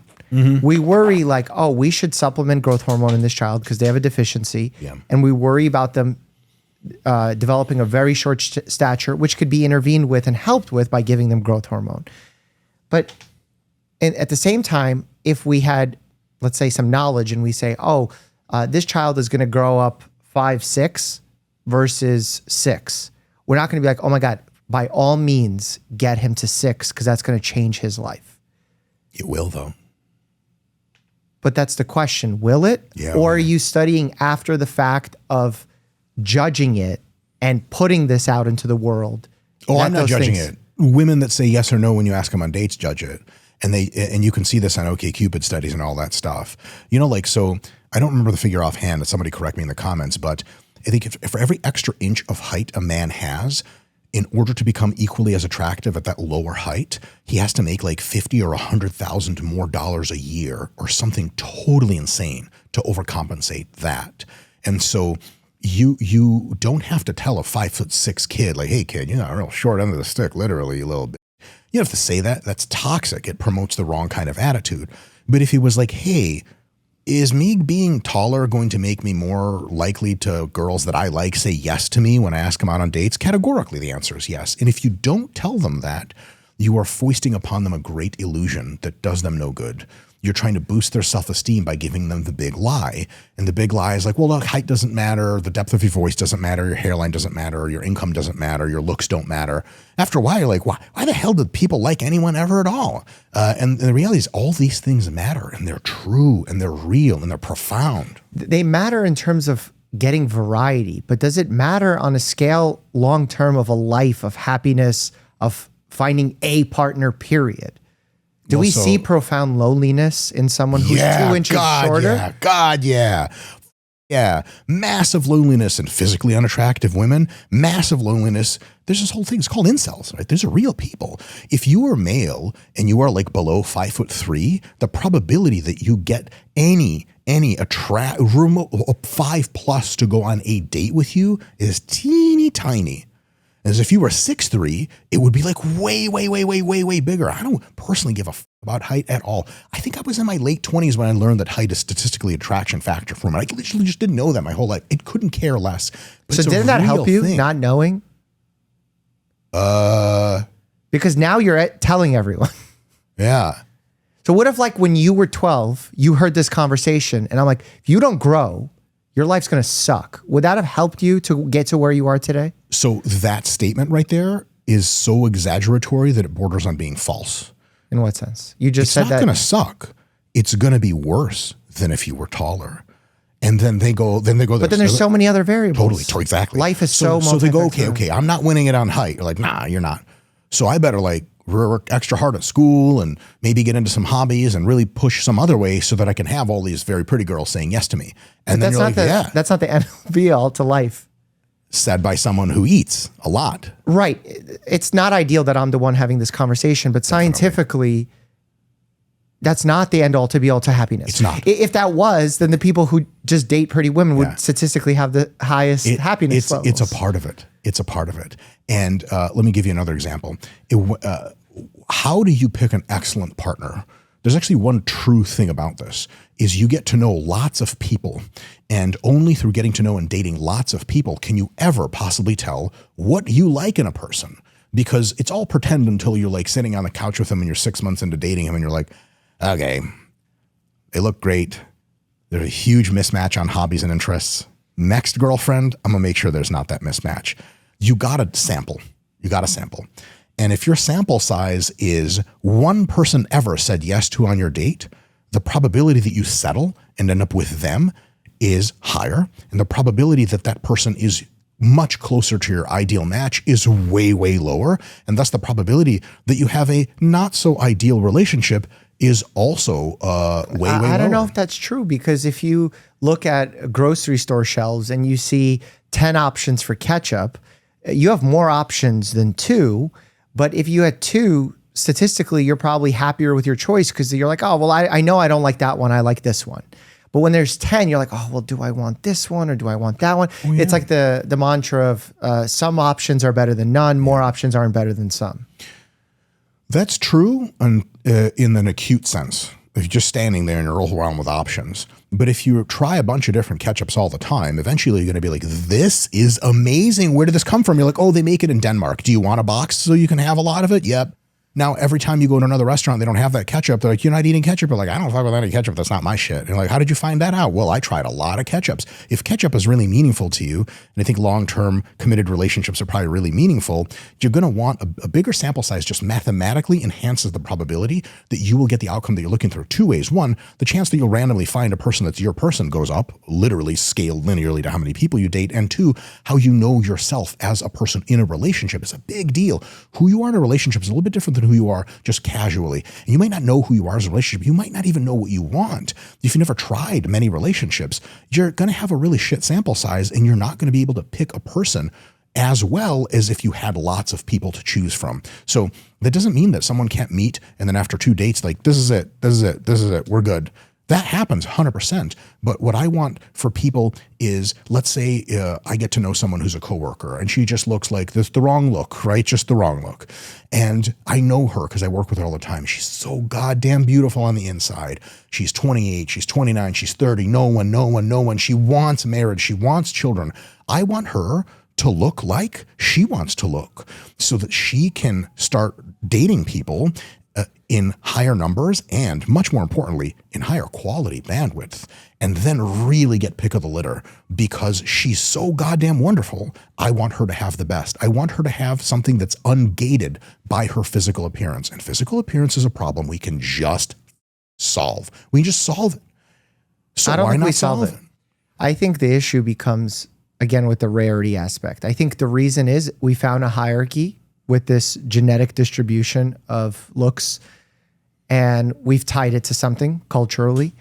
The same way that, like, there was an improvement in bags over the years. Some bags became sturdier, the materials changed, there's innovation. And then we've gotten to the point where, like, let's just release less of a certain one and that one's going to be special. So once everyone starts looking the same aesthetically, there'll be a new way. I didn't say the same. Well, not the same, meaning the same level. Yeah, but whatever there's it is. a huge diversity in the same level. There'll be a new hierarchy that forms. Oh, totally. But everyone... Which is why focusing on intrinsic is way more valuable, because irrespective of what happens in the world, whatever the cultural norm, whatever lip size is popular in a given moment, whatever suit style is, it doesn't matter. So, like, it's irrespective of where cultural norms shift or biological norms shift, because those two adapt. So cultural norms also affect people's assessments of intrinsic value. If you were in the culture of the 1940s and 50s in the United States, complacency as a female would be culturally very, very high regard. Independence and ruthlessness, like my wife has, would be like, ugh, she sucks. That stuff also changes. So you could spend a lot of time upgrading your internals only to find out that there's a cultural shift and your internals are now a mismatch. But the cultural don't matter. You're talking about societal successes versus internal happiness and fulfillment, joy, more lasting None things. of this is to argue against internal work. But I think arguing even to the degree that you're arguing for aesthetics actually hurts the internal work. Why? Because the focus shifts. You have limited focus, just like you have limited time in life. So if you're going to be talking about focus on what you want to look like, focus on changing your aesthetic, your time is limited, your focus is limited. Your focus is now on something that's ever changing, that's delegated by perhaps whoever is at the head of Hollywood in a given moment. And that's not how any of that works, by the way. What do you mean? I'm sorry. So Hollywood can't carte blanche choose what the trend is. The trend is usually contained in a very small box of what is acceptable to look like attractive-wise, and then there are slight variations that bounce around with there based on a bunch of inputs and some decision by people to front certain people. But there's all sorts of people at Hollywood, they're like, here's the new hot girl, and she's just no one gives a shit. And there's some times where like the new look is kind of wacky and they're like, I guess this is who's popular. Go put her on stage or whatever. There's no one at the top deciding. Magazines almost never decide what's attractive. They're just really good at riding trends and sometimes not even so good at riding trends. So I don't think it's nearly a top-down hierarchical system as it is classically we're educated to believe that it is. Many people go around thinking that the reason we have beauty standards is because the magazines made just randomly propped up like Skinny Girls or whatever. It's 90% wrong, 10% right. It absolutely matters, but to a very, very tiny percent. Most of it is deeply biological, deeply ingrained, and is really not cultural at all. And that stuff some people lack in such a huge regard that they can make and should make all of the upgrades in their own brain of how they feel about themselves. But how you feel about yourself only gets you so far. It sure as shit gets you internal happiness, but it can leave you bereft of meaningful human interactions, like romantic interactions, like acceptance in a deep way by someone who's assessing your body and face and telling you you're wonderfully beautiful that you just can't get unless somebody else thinks you're beautiful. And no amount of pizzazz and riz is going to cross the line with everyone. And that if you actually look, to use a term you used earlier, so not broken, it's going to be a real thing. Now, here's the thing. If you tell young people the only thing that matters is how you look, and if you just get these surgeries and these genetic upgrades, your life's going to be serene, you're selling people a lie. That's a stupid, like Hollywood transformation lie, like 13 going on 30 type of shit. It's wrong. Of course it's wrong. But if you tell them, hey, work on your inner self and beauty externally doesn't matter, it's the same kind of lie in reverse. They both matter. And I like to treat people as intelligent. When you say they matter, what's your definition of matter? Matter to you and how awesome of a life you're going to live, and are you going to get what's everything awesome you want. Life? So how you feel day to day, like you're writing in your diary, I feel great in here. And the other one is like, do I have a family? Do I have people around me that are awesome? Do I get to go to dance clubs and like walk around and dance with people? Like, isn't it fun going to a dance club and just dancing with different people? Yeah, that's no, for sure. But what if it's for me and I don't look like it's for me? I'm sure you'll find a place where you can dance and people will find you awesome if you're a great dancer. Why do I have to find a place? A 1 out of 50, a 1 out of 100 place where they because everyone is doing that. No, everyone's finding their place. No. Yeah, I think they are. Attractive people are welcome everywhere, except for 1 in 50 places where they look too vanilla. Yes, or it functions the other way, and there could be predators that are negatively impacting them. Certain girls don't feel comfortable walking on the streets because of the way that they look. So, like, there's variables that shift in life, and like why we're hyper focused on that variables. Interesting, I guess. Is biological. I would say. When you say biological, what are you looking at? It's do you remember the first time you were attracted to female breasts? First time, no. Okay, sweet, I do. It's not a thing. So you're going to start telling me a breastfeeding story, right? You think it was feeding related? How dare you? I don't know. Well, it was. How did you know that? Because you said you like to eat. Pause the interview. Oh, literally, I see. Well, it's drinking, really. Okay. It comes out as a Sustenance. solid. You're like, I think you need to go to the doctor. I don't think it's supposed to be solid. It's okay. When I was, I was probably 10. One of my acquaintances at a Jewish community center camp in the locker room for the pool was like, hey, Mike, do you like girls yet? And I was like, oh, gee whiz, I sure do, mister. And in exactly that voice, 1950s kid voice. And he was like, oh,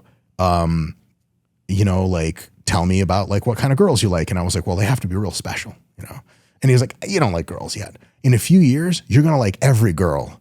And I was like, no, I won't, because I'm special. And he's like, okay, kid. And then like when I turned like 12 or 13, whatever the hell, when I like, saw it for the first time, I was like, oh shit, I do like most girls at this point in that way. It was not something that seemingly came from the societal ether. We actually know it doesn't come from the societal ether. If you give your dog a toy, he has no other dogs to look at. He's going to grab it and he's going to do this with it. Completely genetically programmed behavior. It's to disassemble the spinal cord of prey. Again? It actually hurts my head a little bit to do that, but for you, I did it twice. So I have other motions I do with my head, which you might find in private even better. Forward and back ones, Mike, in case you were filling the blanks, but also side to side. I've stopped, I swear. Okay. So there are many, many things about our human nature which are biologically driven and biologically expressed. They do not require consent, and they take some modification for culture, but only at the margins. And so in the same way that nobody tells you like, you're going to like breasts, it's not like you were reading a magazine and you were like, oh, current literary criticism says I should like spherical objects. Well, here we go. It's guttural. It's deep. It's automatic. That's how most people's assessment of attractiveness writ large is. And it's something you program into people, which is how cultural universals are discovered. Like, why in God's name is a girl that is considered highly attractive in India also very likely to be considered very highly attractive literally anywhere else? I mean, Indian girls are gorgeous. That's not here nor there. But goddamn, how these cultures, like this is also true in pre-industrial times. There's no communication between cultures. And so what is considered attractive mostly for very well understood biological reasons, detection of fertility, health, youth, etc. And it is one of these things that if you have it, dope, but then you have almost nothing else. And all of your points completely apply. Like, the rest of life is like, okay, you don't have happiness, you're just hot. So you have to deal with a bunch of assholes and predators and people DMing you and people making it seem like they're interested in up here, but they're really interested in here and here. 100%. But if you are the opposite of hot, if you are very undesirable looking, the stack is so against you in so many ways that fixing that problem just fixes the problem and allows you to enter into the conversation for the kinds of problems everyone else has to deal with. Problems you also deal with, but you also deal with this extra problem. I don't want people to have to deal with this extra problem. It's a solved problem. Let me give you an example. Dental work. You know, everyone used to have f***ed up teeth back in the day. Mm-hmm. So we fix people teeth. Why do we do that? I mean, you could say like, look, like, society tells you people have perfect teeth. That's not true. Snaggletooth, you're totally great. Like, it's dope. Or you could just take your 8-year-old who has messed up teeth and to the year 2025 and be like, we're just going to get these fixed. We're just going to fix them. Well, there's health benefits to getting them fixed. There are so many health benefits to losing a substantial amount of adiposity. Well, if you were telling me the reason that you want people aesthetically to change is because it's good for their metabolic health, that's one conversation. Yeah. You telling me that they have the stack against them otherwise is a different conversation. Sure. But most people don't get kids' teeth fixed due to the health benefits. They get them fixed for the aesthetic benefits because the kids don't want to grow up getting people make fun of them for their nasty teeth. Most of the way braces are constructed is from an aesthetic perspective. I mean, your teeth are still functional. How many kids get braces in non-functional teeth? Like, very few. That's an orthodontics problem. That's like 1 in 10. Most people who get braces, your teeth are just misaligned and you want to look better. Well, because if they misaligned at childhood, by the time you're in adulthood, your jaw changes, impacts breathing, eating, etc. This much. Unless you have an we got to be careful to not come outside of our fields of specialty. Totally. But like, we're already doing it by having this conversation. Oh, for sure. But aesthetics matter. They matter deeply to people because even though it would be cool if we all switched off our aesthetometer, like I would do it instantly. Like if I could just switch that part of my brain off and I would stop appraising other people as attractive or not or whatever on the spectrum, if everyone could do it, if kids could do it, it'd be wonderful. That's not the reality of the world at all. There's another argument here. People will say like, inequality, right, is a problem. Inequality is actually not a problem. It's straight up not a problem in a very narrow lens of analysis. The only problem is how do the poorest people in society live? Like, what is their standard of living? Because anything north of that, basic needs, is just like irrelevant. We already discussed it, right? And so, but still people, because we're animals that are hierarchical, have kind of like a little bit of a problem with people making $1 gazillion and other people making much less. And you can tell them, hey, inequality doesn't matter. That's probably a little bit easier to intellectualize, but still insanely difficult to do in a much, much deeper way. You can tell people, look, how you look doesn't matter. But it does because everyone thinks it does and they think it does. And they can't just brainwash themselves into thinking it doesn't. Yeah, it's much easier said than done. I think you're functioning on two extremes, like this false dichotomy. Either you tell them it doesn't matter at all, or you tell them that it matters so significantly that they have the deck stack against them. And I don't think it's either of those.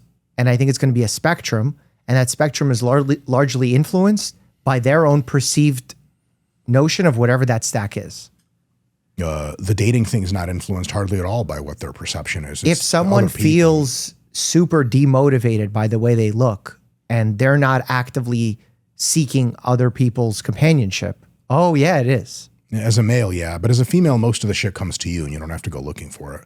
So as a female, if you feel demotivated and you're hot as fuck, your DMs are full of that shit. If you're feeling really motivated and you're hot as fuck, your DMs are still full of that shit. You're saying on the lower end of the aesthetic. Yeah. On the lower end of the aesthetic, you could feel all sorts of ways about how awesome you are, and the DMs are still empty as fuck. Or they're full of just perverts and people who don't want to go any further than you and just sending you a pic, to be completely honest. Yeah, I don't know if that's true. I feel like we're jumping to a lot of assumptions. How do you know that it's true? I mean, I wish we had an evolutionary. I wish we could bring up like a. Yeah, sure. You feel free to get one of those people. It's to me true on two different levels. One is a level of not some personal, but mostly vicarious experience, talking to people that were in their younger years substantially unattractive. You get a taste of what life really is like. Lots of grains of salt in there. Sure. Yeah. And also on the statistical level of we know how people interact with people that are unattractive, and it's different than how they interact with attractive people. So we're also talking about extremes of people on the lower end, but you're saying that if you're somewhere in the middle, you're in the bell curve, that this conversation won't really apply. It applies to you on a marginal level. So like if you're a 4 and you want to feel life like an 8, just feel free to upgrade to an 8. But if you're a 1 and someone's like, do you want to be a 10? Almost no one answers no to that for very good reason. So it's one of those things like if someone is so weak, to use an analogy, that they can't get up out of a chair, how important is strength training? It's life-saving. If someone wants to put an extra 10 pounds in their already world record squat total, how important is it? It's not, but it still matters, right? It just matters more and more and more the bigger the disparity is. And I think that these kinds of aesthetic things, if you're like an 8 or a 7 and you read the book, you're going to be like, oh, this is a dope book. I love it. It's great vibes, great advice. It's not going to really hit. If you read it as having at some point in your life or currently been, let's say, a 2 or a 3 or a 4, zing, you're going to be like, holy shit. That right there has some weight to it, because it does. And how would you, in this book, recommend people to get aesthetically on your level? So again, super clarification. I said this once before, but it bears repeating. This is prescriptive. I agree with you entirely that the inner self matters way more than the outer self, for sure. But I also know that people care about what their outer self matters. And so I'm kind of like, well, if you want to upgrade your look, God bless you. Here's how to do it. You don't have to do it at all, but here's how to do it. So here's how to do it. You're on one hand saying, if you want to do it, here's how you can do it, which I think is a totally reasonable message, because people have these interests and want to get stronger, faster, bigger, whatever. But then on the other hand, if you say like, look how bad life is if you don't do this. Not life, certain elements of life. Which then ends up being huge life factors, like you pointed out, companionship, how awesome it is to go to a club and have someone dance with you. Yeah. So like significantly will impact your life in a bad way. Yeah. And then say, but if you want to do it. Well, it's like you just went on to tell me how awful things will be if I don't do these things. Not things will be, things are likely to be. Yeah. But this is all averages and all bell curves all the way down. You could be a girl that weighs 400 pounds, androgen obesity, and you just got balls for balls of confidence, and you like being iconoclastic, and you're also a professional dominatrix, and you're in the fetish scene, and you're a goddess and a queen. And someone's like, do you want to be skinny or whatever? You're like, fuck no, hell would I do that? Also, I lose a shitload of money because most of my clients like me this big. Is your life that's the extreme version of that for you? It's an extreme version. You have to be a dominatrix. You have to go into these ridiculous, like you're basically saying, join the circus or do my boosting of I don't aesthetics. remember when I said you had to do that, Mike. But you're saying that you gave an example. Just as an example. But like, is there a less extreme example? Can we not? Yeah, sure. Like what's a... 100%. Yeah. You don't look so great on the outside. You don't have a very high sex drive. You met the person that was going to be your lover forever when you were both 12 respectively, and it became sexual when you were 17. And you work at Microsoft, and you work in AI, and you work on the Azure platform, and you're got everything you need, and everything's awesome, and your partner's awesome. Got it. And then who's the person, again, not extreme, that would benefit from doing this program? Someone who has really done a lot of work and has a lot of their life really stapled together super well, but is missing that external attractiveness factor that they've always wanted and never could have. Because some people just want it more. Sure. Like, I could have wanted to be 6'3" my whole life. And like, who's to tell me that that's bad? Dope, kid, here's get the bone growing shit and you're good to go. If that's what you want, amazing. What I'm saying is that tens of millions of women and men want that. They do. They really actually do want it. Some a ton, some a little bit, most people in between somewhere. And so the utility you'll get out of the aesthetic revolution ranges from literal zero to be like, I don't give a shit, all the way to this is the most life-changing and impactful thing that has ever happened to me, period. And that's real, but it's everything in between. Mm-hmm. So what's the plan? All right. You just download my app and you pay me money. No, I'm not an engineer. I don't know what happens between then and I just know I get paid. Tracking. Got it. This was an amazing talk, Mike. Thank you for having me on. It's www.mikesapp.com/pay me. We got to be careful because whose app that's someone's website. Do you think that's like Mike's app? Yeah. Sam, who owns mikesapp.com? It comes up as MikeSapp.com. Don't give Mike Sapp any money. Everyone's gonna like Mike Sapp will make me beautiful. Thank God. For sale for $695.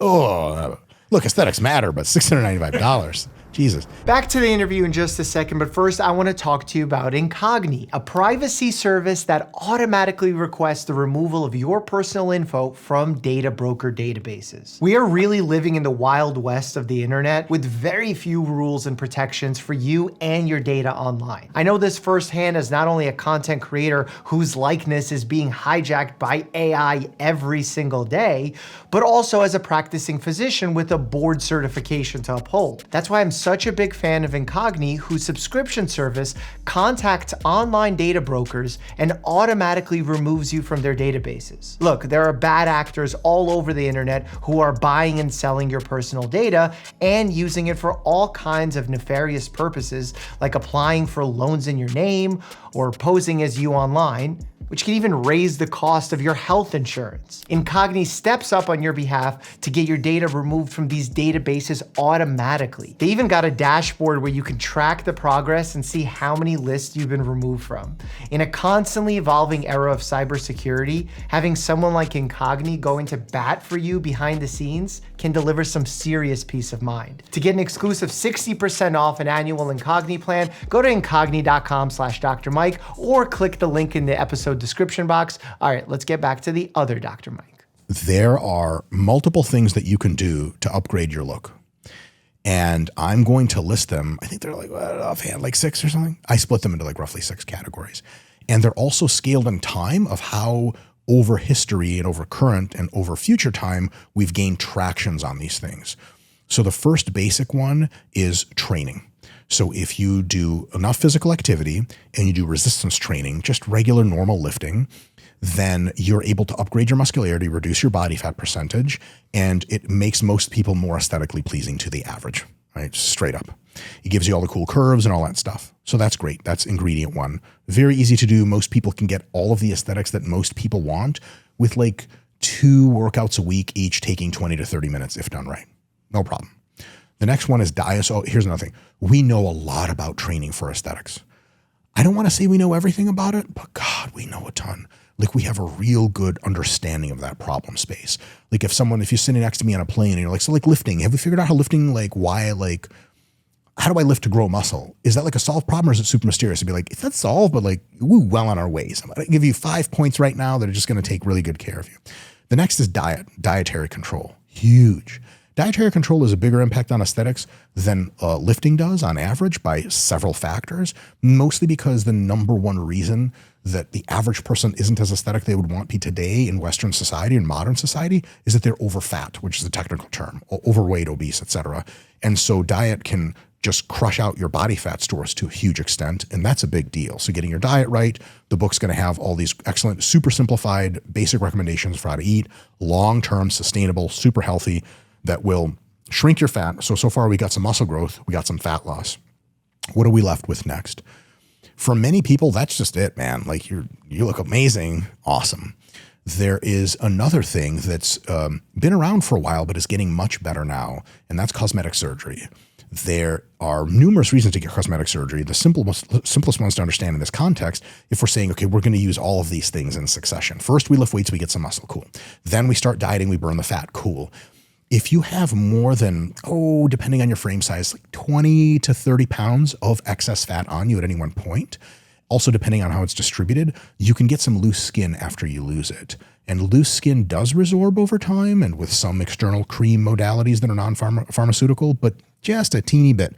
And so you could get, for example, skin excision surgery, which I just had recently and I'm still recovering from. It's been traumatic, but thanks for asking. Like, I know you don't care about my feelings. Anyway, and so all of a sudden, because here's the thing, people will go from 400 pounds to 150 pounds. People do this all the time. I mean, it's incredibly rare, but we have so many people that you see this on Instagram over and over. And a lot of people think I'm going to lose weight and I'm going to look phenomenal. And they look so much better. It's unbelievable. They take their shirts off and there's just loose hanging skin everywhere. That is a tractable problem that aesthetic surgery can solve. The solution's not perfect, but they get better all the time. It's like what aesthetic surgery looked like in the late 80s, like to us considered like brutal and not ideal. In the late 2020s, holy crap, they got robot surgery now. They got compounds that like weird like stitching inside that helps you heal way faster, all this really cool shit. So you can excise fat cells so they can't regrow bigger. You can, a variety of surgical techniques can make the skin tighter. And that's amazing. So if we take a person, and I do this in the book through a kind of long story that I weave, we take a fictional character who was 450 pounds at the beginning, and at the end, like a 175 or something like that. And we say, okay, she got more muscle. Then she basically lost most of her fat. And then it's potentially surgery time to kind of, draw down the skin of the arms, the legs, the tummy, so on and so forth. And at some point, that gains you lots of traction. But for many people, it doesn't go as far as we'd like because some people have the kind of genetics that makes fat loss dieting profoundly difficult due to high levels of food noise, of a huge food drive, or they have levels of muscularity that are capped genetically at very low levels. They may want to be significantly more muscular, but they just can't do it. And those people are real. And so we have another thing, which is now an exploding field, is drugs. Modern pharmaceutical inventions for the purpose of body composition enhancement. And that doesn't end with just like it growing muscle and burning fat. It goes all the way into what are called exercise mimetics, which are currently, several of them are in various stages of FDA approval. What is an exercise mimetic? It's a pill that you take that maybe does biochemically what 50 to 65% of all of the things exercise does for you, but it's just in a pill. And this shit is real. If anyone's interested, Google azelaprag. You can't buy it yet. It's a research chemical. And you read about what it does and you're like, this is a real thing that does this. I think I saw it on Mike Sapp's website. It's a great website and a phenomenal app. It's only accessed by money. You want to split it with me? Yeah. It's Mike's app. Like which Mike? They're like, just Mike. No, Mike's app. Apostrophe. No. After. Yeah. That way we share. Yes, of course. So on the drug side, you have drugs, of course, like tirzepatide, for example, because it's easy to tell someone, hey, do a diet. And then they have like psychotic hunger 3 weeks later. And they're like, realistically, this is not going to work for me. I can't even think it work anymore. You take something like tirzepatide, you're well on your way. The drug wave is just cresting up right now these predictions get really tough for a reason I'll tell you right now. I can separate drugs into, there are many more classes in this, but 3 classes of drugs are instructive. There are drugs, this is some of the stuff that you know pretty well, biologics, right? Like you don't just take them. A lot of times you have to go to the hospital to get them infused. If you take them, they're like, do not drop this vial, keep it in a cool environment. It's $10,000. There are biologics that do crazy shit to your body, but they're not realistic. And they can become realistic with like a 10-year research pipeline. But what's happening right now is as some of these biologics are in phase 2 and 3 trials, they already have small molecule drugs that are as good as the biologics, but they're oral, super cheap, insanely easy to manufacture, and they could eventually cost what like blood pressure drugs do, like nominally, like Rite Aid's like it's $9 for a 90-day supply. And like, I don't even know how anyone makes money selling this shit, like miracle shit. Then there's one last one, and that I'm going to save for a little bit later, and that's genetic engineering. Like if you have a thing with your cells which is like they make you hungry all the time from your DNA. Why not just change your DNA? So that's downstream.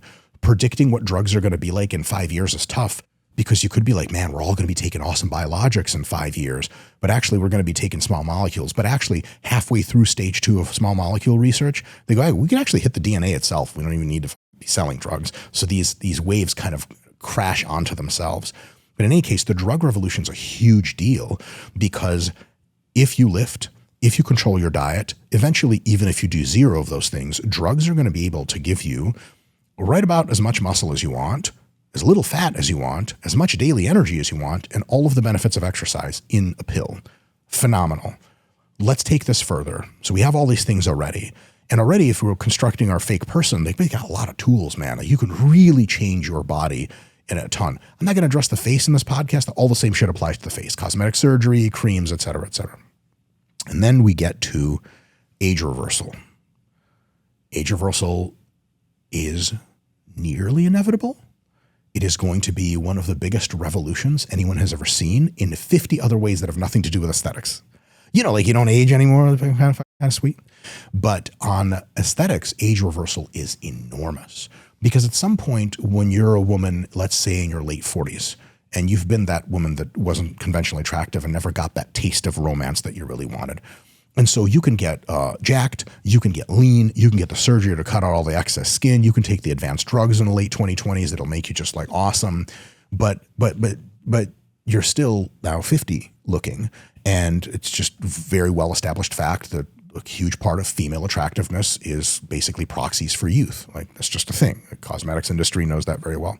And so if we can meaningfully, and we will, reverse human aging back to like whatever, like age 22 kind of vibes, then that is going to be such an enormous impact on aesthetics that it's going to change tons of stuff. And then the last biological revolution will be the genetic engineering revolution. I don't know which one will hit first, meaningful age reversal or genetic engineering, though if you hit genetic engineering first in a big way, it actually swallows up the whole aging revolution. And the genetic engineering revolution is basically going to be like, you can look like whatever the fuck you want. Like you can have horns, you can be purple, you can be 6'9", doesn't matter. Because once artificial superintelligence gets carte blanche on human DNA, it can just send you something in the mail. It's like, just jab this in, and over the next 2 months, you're going to transform into the thing that you designed on your computer interface to want to look like. There's nothing about that is impossible. It's not intractable for an artificial superintelligence, which is probably, I don't know, several months away now, in some ways already here. It's going to be a thing that gets solved. So all of these things for the aesthetic revolution are such a big deal because right now in 2025, if you're listening to this podcast, you okay, cool, artificial superintelligence, this guy's out of his mind. Age reversal sounds fucking wacky. It's not going to be here for a little while. It's true, it won't. But what can I do now to get to my best look if I care?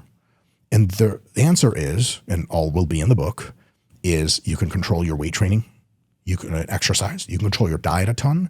You can already have access to some drugs, and you sure should have access with enough saved money to a lot of surgery that really makes you look very different in a really awesome way. And some of the surgeries more subtle nowadays. There's this like a facial, like de-aging, it's not really de-aging, procedure that people do, like really subtle facial surgery now that all the Hollywood people get. You know, there's the look. Do you remember like the mid-90s facial surgery look in females? Puffy lips, like cheekbones that look like this. And you're like, that's not a real human face. That's a surgery face. The new kinds of surgery are so subtle, you can't really tell. Someone just looks like kind of 10 years fresher and like a little prettier than they've ever looked. That stuff you can access already today. It's very expensive today. In the future, it always does this. It's been coming down in price this entire time. And so you can access these things as they come out, and eventually accessing age reversal and eventually accessing genetic engineering, so that to the people that care the most, eventually, and by eventually, I really mean probably the mid-2030s, no more than 10 years, maybe 15 years, depending on regulatory stuff from now, to whoever is left that still cares about how they look at a deep level, you'll be able to look more or less like what you want. I think that's a great thing. Why does the subject of attractiveness matter so much to you? Like, how did this become a passion? Do you think it really matters much to me? I mean, so much so that you're studying it, you're writing a book on it, you're trying to figure out how people feel, how to help them. Where did that come from? So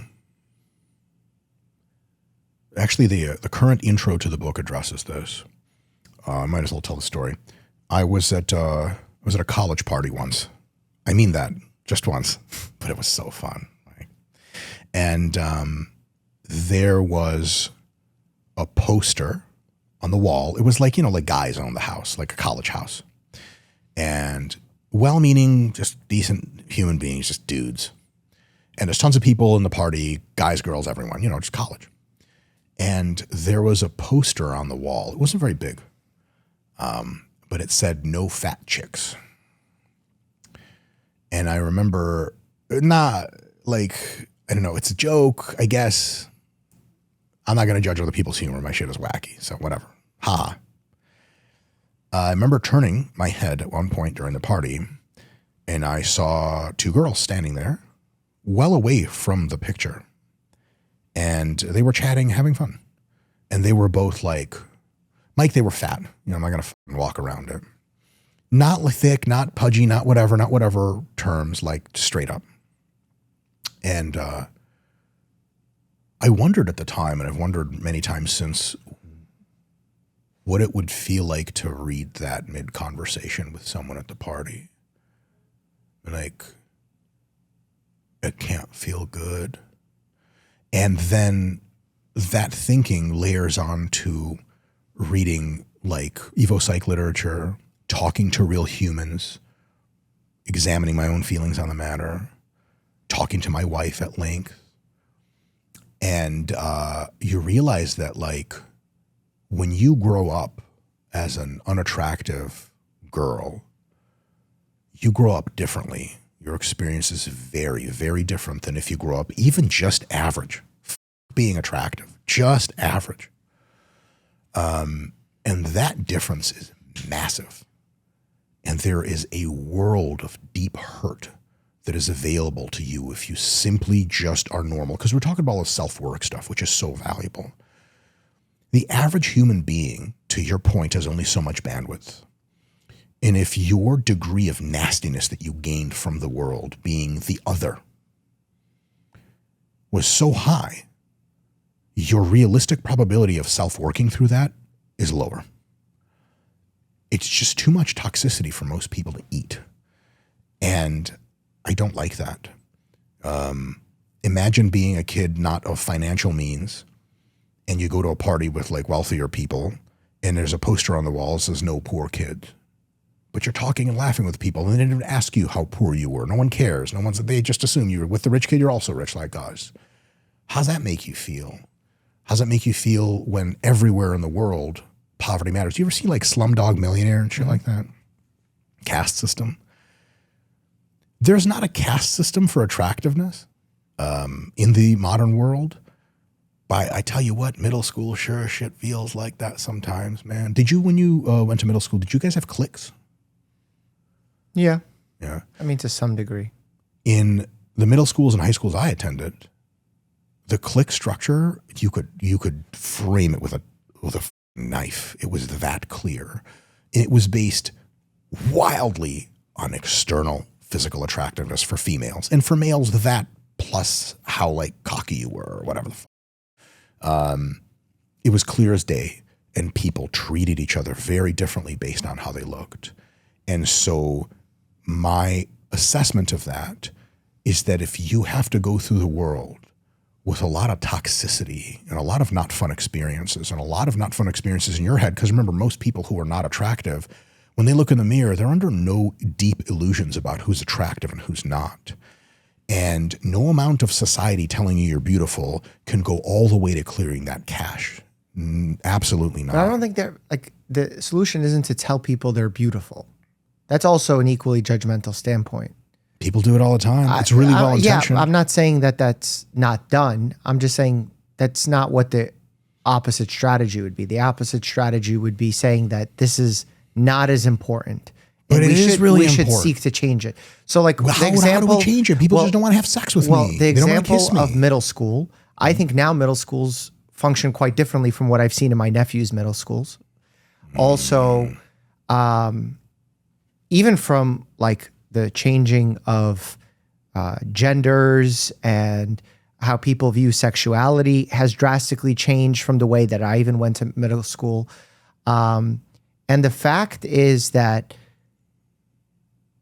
when we could set up people for failure, or we could set up people to be adaptive to circumstantial change. The idea that you're seeing this no fat chicks thing and having this strong emotional tie to it is very positive. Like, you're creating an evolution in your mind of what it's like to be a higher level human. That's how I imagine it to be. So the question is, how do we play that out of actually solving this societal dilemma where people are judgmental of someone saying no fat chicks? Is it make people who are overweight lose weight, or adjusting how people that treat individuals who are overweight as that's the problem, not the weight? So it's both for sure. But treating people, so you can be treating people bad in a positive way or negative way. I don't mean positive and negative like motions. I mean like actively or neutrally. So not saying mean shit, dope, really good idea, right? But like, I'm a fat chick, right? Who's going to go on a date with me? They don't call me fat anymore. That's great. Look, like the 70s and shit were ruthless places, middle school. People would throw rocks at your head if you were fat. Terrible, awful. Thank God we don't do that anymore. But are people who are not, who are conventionally very unattractive, seeing a much higher rate of people giving them the kind of physical affirmation and love that they want? I mean, statistically, people are having way less sex than ever, so that would be tough to say. And also, statistically, more people are overweight and obese. Yeah. So is the norm changing? No, I would say it's a reflection of the fact that the norm's not changing. More people are overweight, fewer people find each other attractive, fewer people have sex. If people were, if everyone was really attractive. You're saying that people gaining weight has led to people having less sex? I'm not making that claim, but it wouldn't be surprising if that was the case. It perfectly makes sense. Here's the other thing, like, we can do lots of postulating in public life, but in private life, two things interfere. Do you really want to touch that person in a sensual way? And also, do your downstairs bits cooperate? I could be a feminist in the real true sense of the word and have total body acceptance, but Mr. Winky doesn't give a flying and he only wakes up for when shit is hot, and he only works on raw biology. You can't trick him into culture for shit. Like, that's the thing, that revealed versus stated preferences, right? People say they like this. You look at their porn cache, it looks different. That's what they really like. That stuff's much deeper. That stuff's more biological. That stuff you actually have to look the part for. And so what I'm saying is we should work, and have been very successfully, I might add, and we need to do more to make everyone feel never hated and super fully accepted. But there's a level of acceptance that's not up to your generous nature. It's up to your endowed nature. And that just doesn't, like, imagine you're sitting across from, like, imagine you're in high school and one of your best friends is super fat, super unattractive, which is so cool, right? And she goes, hey, I have like a crush on you, legit. And you feel nothing in that department. I'm like, fuck are you supposed to do, man? How much social indoctrination can save you? Well, the question is, do you truly not feel it, or are you blocking it for the fear of social norm rejection? Social norm rejection means you say, oh, hey, let's talk about this later. And you go to her house later. So we're assuming you really want it, right? You go to the house, radical makeouts, just tons of real fun. And you're like, we have to keep this secret because they won't understand. And then it's two things. On the one hand, up, right? On the other hand, forbidden and awesome. Everyone likes a forbidden affair. That's half of all romance novels. Mike, what I'm trying to bring to the conversation is that there is another option here. Is that nobody says yes to you, or the people that say yes to you, you don't like.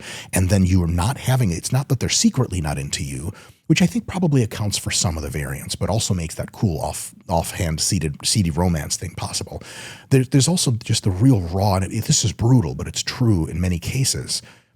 No one's going to you, man. No one wants to make out with you. I don't mean no one in the literal sense. No one at your school, no one that you know, no one that you trust, none of your friends in your circle who you actually like. His thing is like, guys will be like, if there's a girl out there in the world, she's of reproductive age, I'll hit it. Girls don't work like that. They work off relationships and getting to know people much more. What if the one guy you really, really like, you're just not physically attractive enough for? And here's the other thing. You look at yourself in the mirror and you agree. You look at yourself, you go, I'm not physically attractive enough. I wouldn't be banging me if I was a dude. And it's not like you got tricked by society into thinking that. Maybe some element of that is true. But even if it was just super raw, it's just that this ain't it. Like, what do you do then? And my answer is like, well, okay, so what's exactly the problem? Super first principles. Like, okay, the guy like loves my soul, but he doesn't like the container. He already loves my soul. You don't have to change your soul. Okay. Can I change my container?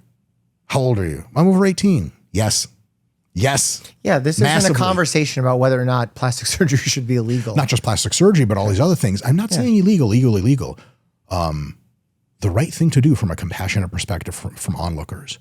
I don't want to be telling people who go consult for plastic surgery that like, well, honestly, you're already beautiful on the inside. Yeah, I know, mister. I'm here to fix the other shit. And be like, well, it doesn't matter much. I know, but it matters some. And when you don't have that romantic interaction and acceptance that many other people take for granted, then it can matter a lot to you. Fuck what everybody else thinks. If you have a vision of how you can be more externally beautiful and you have the money and you have the intelligence to pursue that, the Aesthetic Revolution book and philosophy is like, great, this is it. So for this book, in order to, like, you're giving people the ammunition, for lack of a better term. It's very combative. I don't like that term. Yeah, it's not, this isn't a combative statement. You're giving people the not the food. Ammunition. Fuel. The equipment. Sure. The equipment and principles by which they can change their appearance. Mm-hmm. But then within you giving those principles and equipment, you're also passing a form of judgment of what it's like to be them. Are you doing it from personal experience? Here's what I've seen these people treated as? Or are you saying it, I'm one of those people, I've been treated like this, and here's a way to get better? Or are you saying it even from a more scientific standpoint, like, I've studied this, here's what I've studied, here's what I've seen outcomes with? Which one of those three are you writing from? All three, but in different proportions. My own personal experience is very small. I would love to, it would just be better for the book, man, if like I was like a formerly really fat girl and then I changed my body and shit like that. Mm-hmm. Like it would be dope. It's not me. It's not my history. I have my own aesthetic preferences for my body, and you know, but they're wacky and they're really out there, and they have nothing to do with being attractive to women. Or like, I've done things to my body that I knew for a fact were making me less attractive to women because they were raising my powerlifting total. I was like, I couldn't give a flying fuck. Like, so very small me, but enough me to relate to other people's emotions. Like someone stomps on your toe and it hurts a lot, right? You see someone get shot and their arm gets shot off in the street. You're like, oh my God, you want to help them. You're like, you assume they're in pain. Like, you've never been shot. What if it just didn't feel like anything? You're like, I don't know, man, my toe really hurt. And if I extrapolate that, blown off arm really hurts. And then all the neuroscientists come in and they go, yes, getting your arm blown off is probably the kind of pain you never want to with. And so it's a little part me, decent part research, although a lot of this stuff is like super obvious. But if you look in the research, it's the kind of research that, like, you know, like people with certain morphology have lower body like acceptance standards and self-image and all the stuff. You're like, I gotta told you that. When people lose weight, direct studies, people lose weight, their body image and self-efficacy goes up, period. Right? And again, it's easy to say, it's easy to envision, easy to study, all the stuff is there. A big part of it is what's technically called vicarious experience of communicating with others and watching others go through the world. And, you know, also I have been, I'm not good looking like you, but stop it. I hate it when people compliment me. You will shut up and you will take it. That's right. I get the crew laughing. So I've been that guy in a few circumstances where I've interacted with people that wanted more. And just for physical reasons, the answer was no. I hated it. I hated it, but I couldn't change it. That's just who I am. Now, I can put the words on, like in the bedroom or whatever at a date. I can touch in a real cool way. I can say all the shit. I can do the eye contact. Like, I got the whole psychopath lying thing down. It's great. It's easy. So I got some game. I can't do that to a real human being. For real. And be like, you're so gorgeous. I can't tell you that if I don't believe it. Like, you got real feelings. You got to believe me. And then what the fuck's going to happen? I've been that person. And a lot of it's been the vicarious part. So I'd say it's probably 50% vicarious part, 40% research, and then maybe 10% of my own, like, wishing I looked different so that I could, I don't even know, man, get success with girls, I guess. Like, I don't know. When you make enough money, that problem solves itself, to be completely honest. Why did you get plastic surgery? Yeah. So in my quest to get as strong, absolutely strong as possible, I was under the illusion that the bigger you get, the stronger you get, which is not so much an illusion, it's true. But I just didn't know that when you get really fat and muscular at the same time, that some of the skin doesn't resorb. And so now that I'm into bodybuilding and I have an aesthetic vision for my physique, a huge limiting factor of mine was that like I just had love handles, and when they weren't filled with fat anymore, they were filled with water, and then they just looked like shit all the time. And I was like, F this, I can just get them cut out. So I did. It really just goes about that deep. How did that go? So like alpha male plastic surgery, Dr. Douglas Steinbreck, Chicago, New York, Beverly Hills. Amazing. Recommendation. You went to Beverly Hills to get your plastic surgery? No, I'm not beautiful enough. I went to Chicago where ugly people go. Chicagoans, it's a joke. Stay calm. They're like, how could you? Typical Chicagoan. So mind you, I grew up around Detroit, so all the jokes apply. I did meet a gentleman, Crystal and I met a gentleman yesterday who was from Cleveland, and we were like, oh, and he was like, I know. Why? What happens in Cleveland? Nothing. Oh. It's a terrible place. Do you know that Cleveland has had a nickname called the Mistake by the Lake for a long time? No. Yeah. I grew up in the city, Staten Island, that it was called the Forgotten Borough. Yeah, I didn't even know it was a borough for a long time. Look at that. People are like, I'm from Staten Island. I'm like, where's that? They're like, New York. Like, nah, I've never heard of that. Like, some people call it the dump, which is unfair. Because there used to be a Staten Island dump. That's true. So I like the shit that was true in the 40s, like follows into the 2000s. Come on. Well, we put a park over it, so that means that's it's nice. Good. Yeah, it's fine. Like, I think. I got to fact check that. This park smells weird. Okay, so I got the procedure, and a lot of it is expectation setting, because not all plastic surgeons will be like, this is what you want. This is what we can give you. And there's a lot of ways it can go wrong in between, because they do not want you to have expectations are the mother of all like lawsuits and plastic surgery. Yeah, and also just bad vibes, because if you think it's going to make you flawless overnight, a big mistake. Also, the surgery takes 1 full year to completely recover from, including all water retention in the area. So if you think you're going to walk out of surgery and look amazing that next day, you have something completely else coming. So did all that stuff, got the procedure. I've had several other surgical procedures before. I've been put under anesthesia before. I generally think it's awesome. And I wake up like, I don't know, like you're all up, but it's fun. There is this thing that when you... Were the other surgeries aesthetic as well? This is my first aesthetic surgery. Okay. The other umbilical hernia repair, and once I had some... Yeah, so totally, yeah. And so basically I woke up and my body was screaming at me subconsciously that I had taken a lot of damage. Like if you, this is super fucked up, but if you injure an animal, they start making the yelping sound and they crawl away. That's how I felt. I didn't even know I was supposed to feel like that. Because usually I come out of the procedure and you're on like fentanyl and whatever the hell you guys give people there. Like, hell yeah. The doc gave me some extra to take home. I'm kidding. It's a joke. Doc, he's great. And so I woke up and I was just like, oh, what the hell happened to me?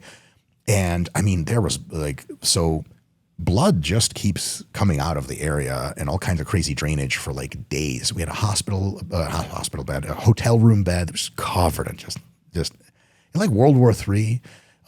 Your movement restrictions are profound because if I lean forward, Dr. Douglas Steinbreck said that he used this term, this hideous a cheese wire effect. When he said that, I was like, ugh, ugh. And so like you can barely move. Pooping is really difficult because you're neither allowed to bend over. So you have to sit down on a toilet completely vertically, which is cool. And also if you, in the first like several days after surgery, overstrain, you can get a hematoma. And so, what they did was he cut a 270-degree incision from my hips all the way back around my back, and then did 2 roughly 6-inch vertical incisions kind of in the love handle area, side/back, and then pulled a crap load of skin out of that, did a bunch of liposuction, and then sucked it all back in, etc. And so side to side movements, no go, front to back's no go. You're just really kind of a zombie. You have to wear the compression garment for like 6 weeks. I wore it in total for altogether 12 of various compression garments. They had the drains, you call like the grenade drains or whatever. Showering is weird. I'll say my first shower was like 5 days after the procedure. Miraculous. Like, you ever gone 5 days without showering other than as a child or whatever? It's a trip. Probably. Right, yeah, camping or some shit like that. And so I thought I would miss training. I wasn't allowed to train for 6 weeks. After 6 weeks, I had another 6 weeks of pretty restricted but full body training. And then after that, they're just like, everything's healed as much as it will on structural grounds. You could just do all. So I'm well into that phase now. But I thought, 6 weeks of no training. By about week 2, I was going to go psychotic because other than taking a few weeks off here and there for healing reasons, for 25 years, I have never taken off more than 2 weeks of training ever. And for 2 weeks, I didn't want to train because my body felt so screwed up that my brain was like, I don't do anything. And so that was not fun. 2 weeks after that, I felt like, I don't know, I feel a little better, but I don't know how training would work because everything is all fucked up. The last 2 weeks, I was like, if I don't train, man, I don't know what the hell's going to happen. So that was really tough. The amount of pain was really intense. I will say that I ended up taking a new drug that is a non-opioid pain modulator. And it was revelatory. It was unbelievable because like you can only take Vikes and perks for so long until you're like, am I a drug addict? And this drug just had like zero side effects as far as I could tell, except on clinical trials. And in my experience, like got the pain down to as much as Vicodin did. It was phenomenal. So the recovery was a real pain in the ass. Way, way harder, way more uncomfortable than any diet I've ever done, than any training. Cause like I've had leg workouts where I barely you remember you and I trained legs and you're limping around for like a week. You think like, oh, that's a lot of damage. That's not shit, man. You cut your body up and your body's like, you're done.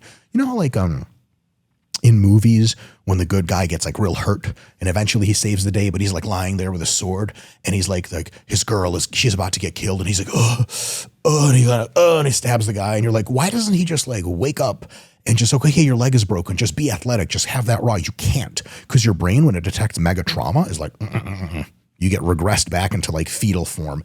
That feeling was weird. I was not ready for that shit. So that the was my surgeon perception. didn't talk to you about the pain that you would experience in the rehab? So I'll tell you something about surgeons. When you've done like hundreds of procedures, maybe thousands, like the best folks have, it becomes so routinized to you that the way you interact about it is very antiseptic. It's just like it's not nonchalant, bereft of any connected emotion. I'm not sure. Also, most of these doctors haven't had surgery themselves, so they can't come at you from like, this is how you're for sure going to feel. So like, they tell you all the stuff, but here's also the reality I think they're maybe basing this on. They don't tell you much about how fucked up you're going to be, because after 6 weeks, you look back and you're like, that actually went by really fast. You're in the thick of recovery, you're like, this is terrible. I also say that many people within the first several weeks post-surgery will be like, I made a huge mistake. Surgeons are pretty good at prepping you for that. And I was like, I'm not going to feel that. And I didn't feel that, but I came close. I totally see how that would work. Do you feel like you made a mistake now? God, yeah. I would just want my old body back. Really? Right? No. This is amazing. Really? Yeah. What's amazing? Looking at my body from certain angles. I do this religiously daily anyway. And seeing that I don't have love handles and seeing them no longer, to be artistically expressive here, not poisoning the rest of my physique anymore is sublime. It's sublime. It's unbelievable. Interesting. Yeah. Why is that so valuable to you? So I decided to point my vision at crafting the most aesthetic physique that I was capable of crafting. I got pretty far. Pretty jacked, pretty lean, the whole shit, all the shapes. And there are just probably two main ways in which my physique really doesn't measure up to my own standards. The biggest one was the fact that no matter what look I had, I still had love handles. I mean, I was down to a DEXA-confirmed under 6% body fat, and I still had love handles. I had cross striations in my glutes. You ever see that in real life where someone flexes their butt and it goes walnut? and I still had love handles. At some point you're like, what body fat will I not have love handles? And the answer was there was no, because there's just excess skin. It was just going to be there. And so imagine you're a painter and you make this grand work and there's just this jut of color that doesn't match. And someone's like, can you get rid of that? You're like, nope, no eraser I have will get rid of that. At some point it's going to drive you insane. I'm kidding, but it's like, it's super giant nuisance. And so I'm like, yeah, I've had enough of this shit. So I got to cut the out, man. Mm-hmm. That's it. Does it impact the fact that you're a bodybuilder, but part of your body was no longer built by you, but by Dr. What's his last name? Douglas Steinbreck. Steinbreck. So Probably now, one of us. Now, if you know what I mean. is now your bodybuilding journey somewhat attributed to him? Yes. I consider it a great honor for a master of his craft to apply literal body recomposition science at the highest level to me. One of my favorite, most inspirational short YouTube clip videos that I've ever seen. Anyone can Google this, YouTube it. Frieza, spell it however you like. YouTube will fix it for you. Frieza Reborn. Okay, it's Dragon Ball Z. Frieza's an evil villain that inconsequential to the story. And he gets like basically cut into pieces, blown into pieces during a battle. And then his top engineers and scientists literally put him back together and upgrade him with technology. That little clip about how that happens is religious dogma to me. Like to be a recipient of advanced science and then come out better, however you measure better, is so wonderful. It's just amazing. So for me, getting the surgery, it was just like, this is so sweet. Like, oh, this is exactly everything I believe in. And also, like, for the record, I don't resonate much. And for people that do, I think it's wonderful. I never resonated much with the pride of having built my physique. Because here's the thing, like, I had a pretty cool physique when I was drug-free. I didn't care about physique then, I just did powerlifting. I got really strong. Was ever like proud that I built this strength? Like I could tell you I was, but it's not an emotion I've really experienced much. And so I was never really a person in my physique who looked at it and had some kind of resonant thought in the background, flexing in the mirror, like, this is me, you know, I did this. Like, so what was giving you joy at that time? At the time, the process of upgrading. Like becoming better by whatever. Well, isn't that the work? Not only, I mean, so okay, so like, it's work, but also it's multiplied by genetics. Like I started gaining muscle when I was like 15, and I just got lucky enough genetically that I got up to like crazy level of muscle mass that most people can only get from drugs, completely drug free, and it just kept coming. And like I didn't even know what like struggling to gain strength. But even if you were genetically weaker or had less muscle, you'd still would have been making some progress that you could have been feeling joy about. Yeah, no. So the progress was good, but there's not a part of what loops back effectively to my ego to say you earned this.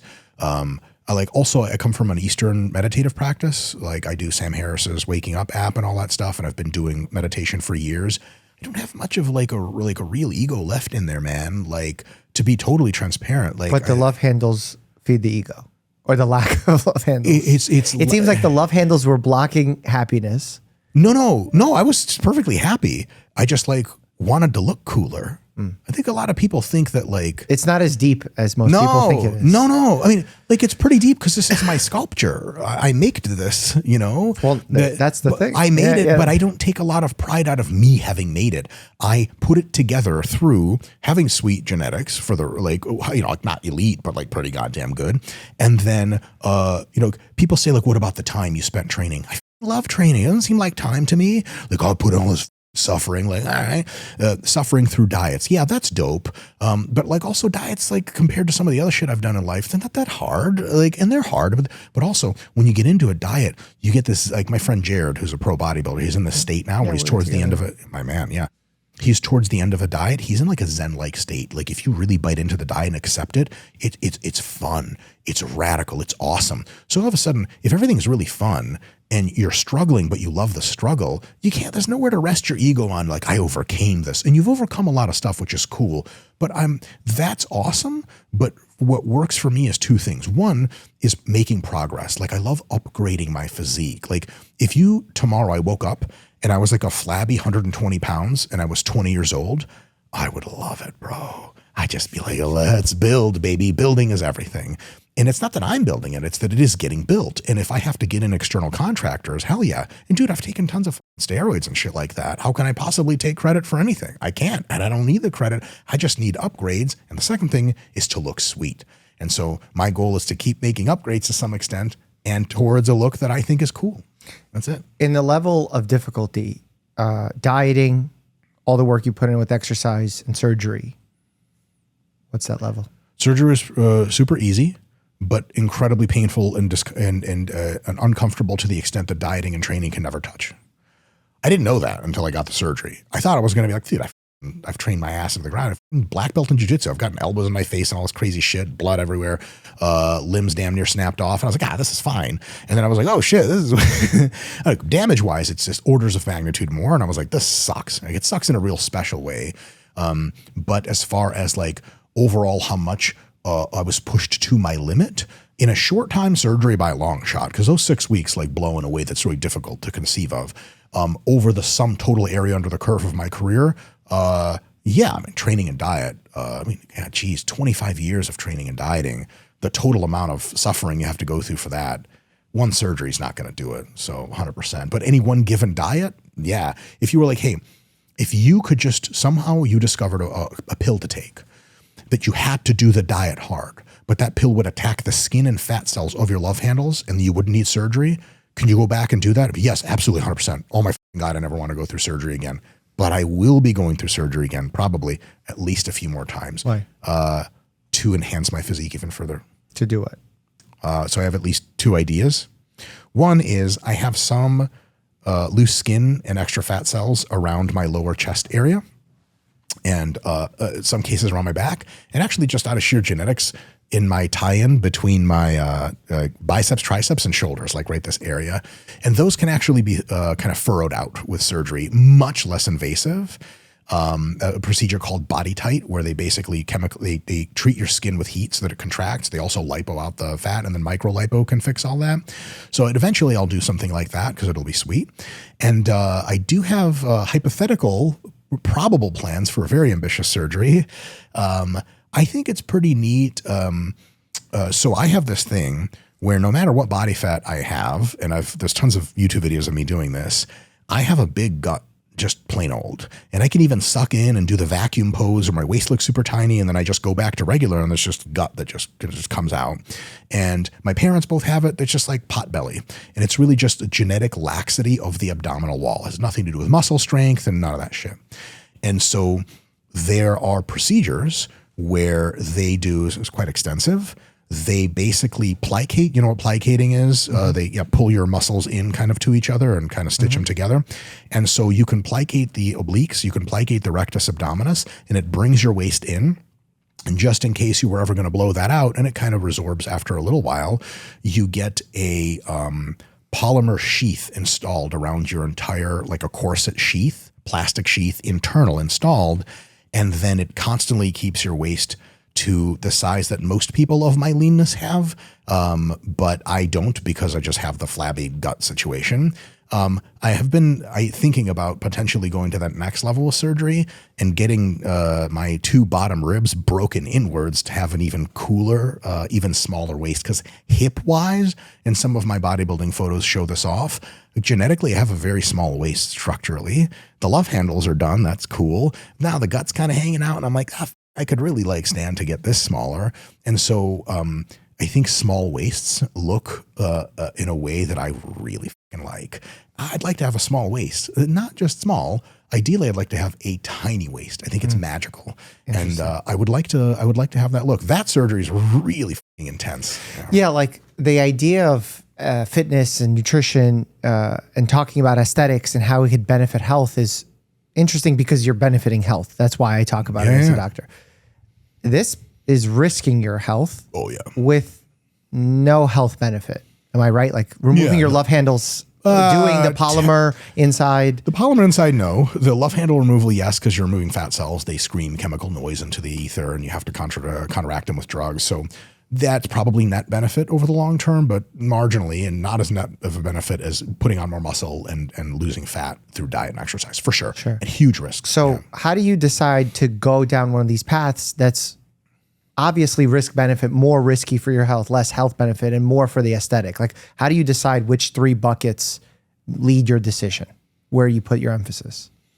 I'm really risk averse in very many aspects of my life, but not risk averse in some other aspects of my life.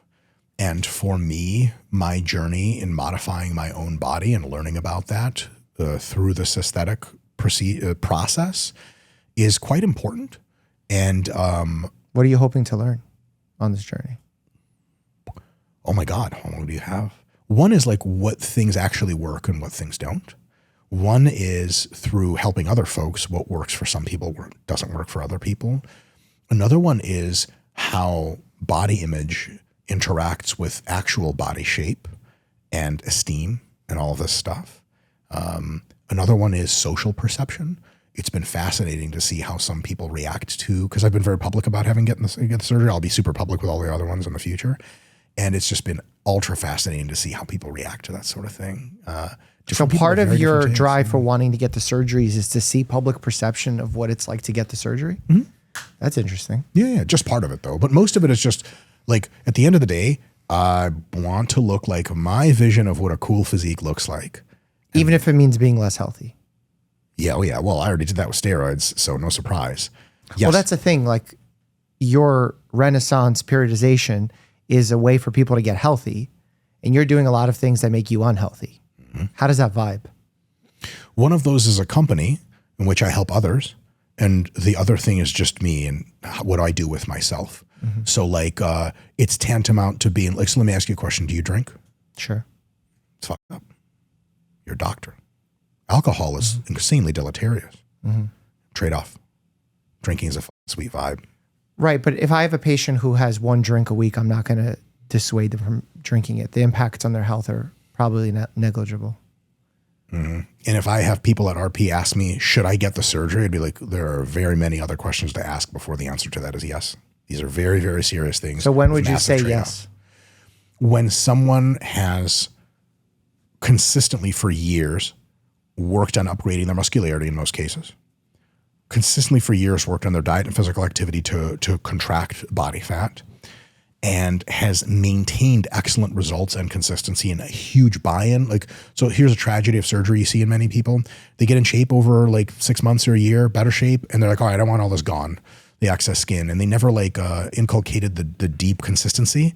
And then so as soon as the surgery is over, they just like blow the back up and then like need round 2 of surgery. And like, that's not fun. Sure. So, so long-term consistency. Long-term consistency and a clear need for surgery, because some people just have like a teeny bit of loose skin. I'm like, bro, you just keep going. And in 3 months, but teeny bit of loose skin, someone can say that about you in your tricep issue. Hmm? Well, you were saying that you have not loose skin, excess fat cells. Yeah. Well, they'll say tiny bit of fat as opposed to tiny bit of loose skin. Yeah. So how do you judge So that? this, my next question comes up is, how much do you give a shit about this? How meaningful is it to you to do this? Because if you currently in your body have like this much risk tolerance and you care to change this much smaller amount, well, for sure don't do it. Most of those people don't ask about surgery because they can go through that in their own head. The real fun cases to consult with are the people for whom it's really close, because some people so for example, you got much leaner, but you were way, way fat. You have tons of loose hanging skin, and you've been dying your whole life to go to the beach and not get stared at for being a fat or for being loose skin freak or whatever the hell that's in your head about it. And most other people's heads, by the way, being transparent here. It means a ton to you. And the risks are like, whatever, people go skydiving. Hell yeah, do surgery. If it's close, you got to think real hard about that shit, because surgery is very serious. Things can go wrong. And even if they all go right, the look may not be the look that you want to go for. Surgeons do a pretty good job of vetting in consult. I've spoken with many surgeons. Many of them will tell you they reject patients all the time. And one of the reasons they reject patients, because they know, like, put this comedically, they say it more charitably, they're not right in the head in the extent that they haven't really swallowed what they're doing and they're being impulsive and they're just going to keep making really weird decisions. A surgeon doesn't want to be associated with that. At the end of the day, it is a hugely personal decision. So to the extent that I could tell anyone else anything about this, it would be like, this is not a game. It's not a joke. Serious downsides, but the upsides can be transformative. Can be. How do you know they're going to be? There's no way to be sure, but you have to check a lot of boxes about you really thought this through and you have at least a pathway hypothetically to how this is going to make things better for you. And if that pathway is the real deal, hey man, surgery is a serious thing that you consider. And I will say, as surgical techniques get better, the downside risk falls precipitously and the upside actually goes up a little bit because it just all the scars get smaller and all the curves get better. And so over time, surgery is going to be a thing that I think more and more people access because the trade-offs are less and less wacky. I mean, imagine getting surgery in France in like the 70s, like some of the first people to get plastic surgery. Like, I wouldn't do that shit. There are some procedures that are possible today that only a few doctors do. I'm not going to get that because I don't want to be the first person to get them. So that's kind of how I see things. You know? In your factors that you take under consideration when telling people whether or not to go for surgery, you didn't touch on mental health at all. Is that a factor for you? No, I did when I said like the some people aren't right in the head situation. Well, meaning in terms of for the person to figure out, like, is it really your love handle that's bothering you, or is it the love handle is just the next thing, and then after the love handle, it's something else? That comes in that. Remember the margins conversation? Like, it's really close. When it's really close, we know what the surgery is going to get you. What we're testing it against is how much do you really want it, and that's not like an amount. They're not like 8 out of 10. It doesn't tell me much. That's a conversation. Why do you want it? What's going to happen? What if you never get the surgery? How are you going to feel? Well, let me ask you that question. How would you feel if you never had your love handle surgery? Totally fine. But like, I'd feel better if I had it. Yeah. Based on like what score, what factor, like every day you wake up and you're like, less love handle, I'm 1 out of 10 more happier. So when I look in the mirror, either for physique purposes or just examining my genitals to make sure everything is in one place, before, I used to kind of look at my love handles and be like, ugh.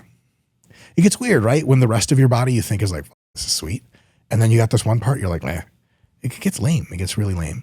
And then now when I look at that part of my body, even though the scar is really intense and even though most of the inflammation is still there, I'm like, sweet. And that's a piggy bank you go to all the time. And it never gets not cool. The first time I got like jacked as far as like a regular person would think I'm jacked was probably when I was like 5'5" and 160 pounds in high school. It's pretty jacked for 5'5". And I drank from that cup of feeling jacked and I loved it. I loved it so much. Drinking from that cup feels even better today than it did back then. So for 25 years or 23 years of being more and more jacked and loving it the whole time. Because people think like, oh, you get the surgery. And at first it's cool. But then later you just don't care anymore. For my rest of my physique journey, I have absolutely not found that to be the case. That's just me though. To your point, you could be one of these people that you're like, I thought the surgery was going to like make me feel in a deep way more accepted by others, and it hasn't. Don't do surgery. You got to talk a lot. And that's, again, surgery is very, very serious. You got to think through the shit a lot and you have to feel through it a lot. But for some people, the answer after all of that will be like, yes, some of those people, they will have loved it and thought it was an excellent decision. A small but notable fraction of people will be like 50-50. A vast minority of surgical candidates that go through with plastic surgery do not like how it looks even after revision. Mm-hmm. Those are real people though. And there are thousands and thousands of them. And that you don't want. So before you get surgery, ask yourself the most difficult possible questions you can, because you don't undo the surgery. One of those questions is, how will I deal if I'm in that percent of regret? And there are ways to answer that question. Like the YOLO answer works. Like, shit happens, man. Like, you've made mistakes in life, so have I. Do you think about them all the time? Do you burn them? Of course you do. You're Ashkenazi Jew. That's what the hell we do before we fall asleep and in our dreams and upon waking. But all jokes aside, some shit you're like, yeah, I fucked up. Shit happens. We move on. If you're not ready to swallow that up front before surgery, and you're like, I need this to feel better, and if it doesn't go well, I don't know what I'm going to do. Man, you need some more therapy. I'm not using that as a derisive tactic. I mean, really, you need to think things through way before you go through surgery. And surgery has to be a calculated risk because it is. Do you want to have kids? Mike, like, we've been cool for a while, bro, but like, we haven't even kissed yet. That's man. okay. Well, that's true. Technically, we don't need to kiss. My God, how mechanical. You're so predictable. Aren't I? You knew I was going to make it about that. Yeah. Yeah. Because you're good looking and you're taking that for granted. Everyone always says yes. I think it's because you always just go there. Yeah, I do always just go there. Do I want kids? So the answer to that is actually quite complicated, but I'll use the simplified version. Okay. Can you give me the complicated version? All right. Waste podcast minutes with this. How big are these data cards? Waste. We're monetizing. A version of my life with my wife, Crystal, and I, where we had kids, would have been really dope in many ways. I think it would have been beautiful. The version of my life with Crystal in which we don't have kids is dope in many ways and beautiful. And so right now, I'm not in a position in which I want children, but I have before wanted children. And I think it would be a really awesome thing. And I think a lot of really smart, really wise people correctly say that having children is one of the most meaningful experiences you'll ever have, and that experience lasts all the way through your life. I don't just hand wave that. It's a dope thing. It's clearly real. Mm-hmm. But I don't currently have plans for children. And, yeah, I'm not asking about plans. I'm not going to get that personal. I was just asking from like a philosophical standpoint. Oh, yeah. So the two answers are like, if you were like, hey, you're in this new life and you have kids, I'd be like, all right. And if you're like, hey, you're in your current life and you don't have kids, all right. Like, well, Chris and I can have kids any time we want, but we don't for various reasons. Sure. You said that at one point in your life you wanted kids and you kind of maybe changed your mind. What led to that change? Approximately what led to that change is that Crystal and I had this plan that after she was done with her medical training, we were going to move to Michigan and we were going to start a family. And it's easy for the husband to say, because, like, oh, we're pregnant. Like, you look the same. But she's pregnant. And I just your love handles look the same. Right. They look the same. They look terrible. You should get surgery. And it turned out that Crystal never had a chance to let her career bloom, and she never had a chance to go on her own physique journey to look like she wanted. Because all the stuff I'm saying about myself, the shit matters to her too in a different way. But we were like, you know what? Career is a big deal for both of us. And my shit was going like this and her shit was going like that. And we're like, yeah, like we could have kids now. We could. But we're kind of feeling more like, let's do the career thing, because when we talked about having kids, it was two sides of the coin. One side was like, it's going to be amazing. The other side was like, whoa, we're going to have to really change our life priorities substantially. And we just weren't in a place where we were like, yeah, we're totally cool with that. I think a massive mistake some people make is having kids because one of the partners wants it, but the other doesn't. And like, man, that leads to some gnarliness. Like, oh, it's Jimmy's 8-year-old birthday party. And you're like, oh, that could have been my PhD dissertation, but whatever. Like, in the end, I think almost everyone thinks it's a great thing, but there's rough times there.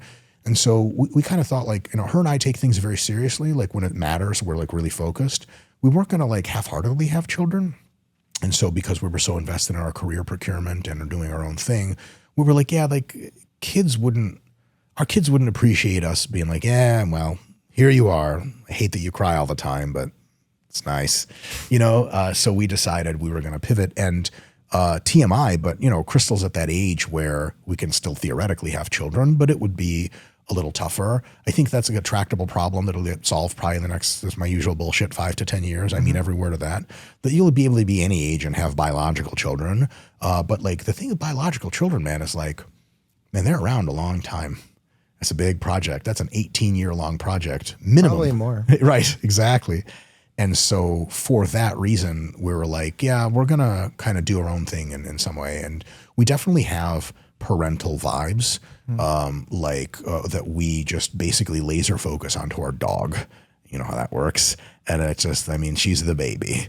And it's really fun to like dog parent or whatever. Sure. That there's orders of magnitude of complexity between the other. Of course. It's not like what I'm trying to say is we're not like, we just can't connect to like why people would have children. Like, oh, they're gross. Because there are people think like children are annoying, they're gross. Are people putting that image on you? Like, why do you feel the need to defend that? Okay. Not defend it, just to clarify. Because like, here's the thing. If you think kids are gross and annoying, like you're not like wrong. Like a lot of parents listening to this are like, shit, you ever seen my house? Yeah. But like, that's not why we didn't want the shit. For us, it was like, we do have that drive to be caretakers and stuff like that. But it was like other priorities were kind of at the fore. Yeah.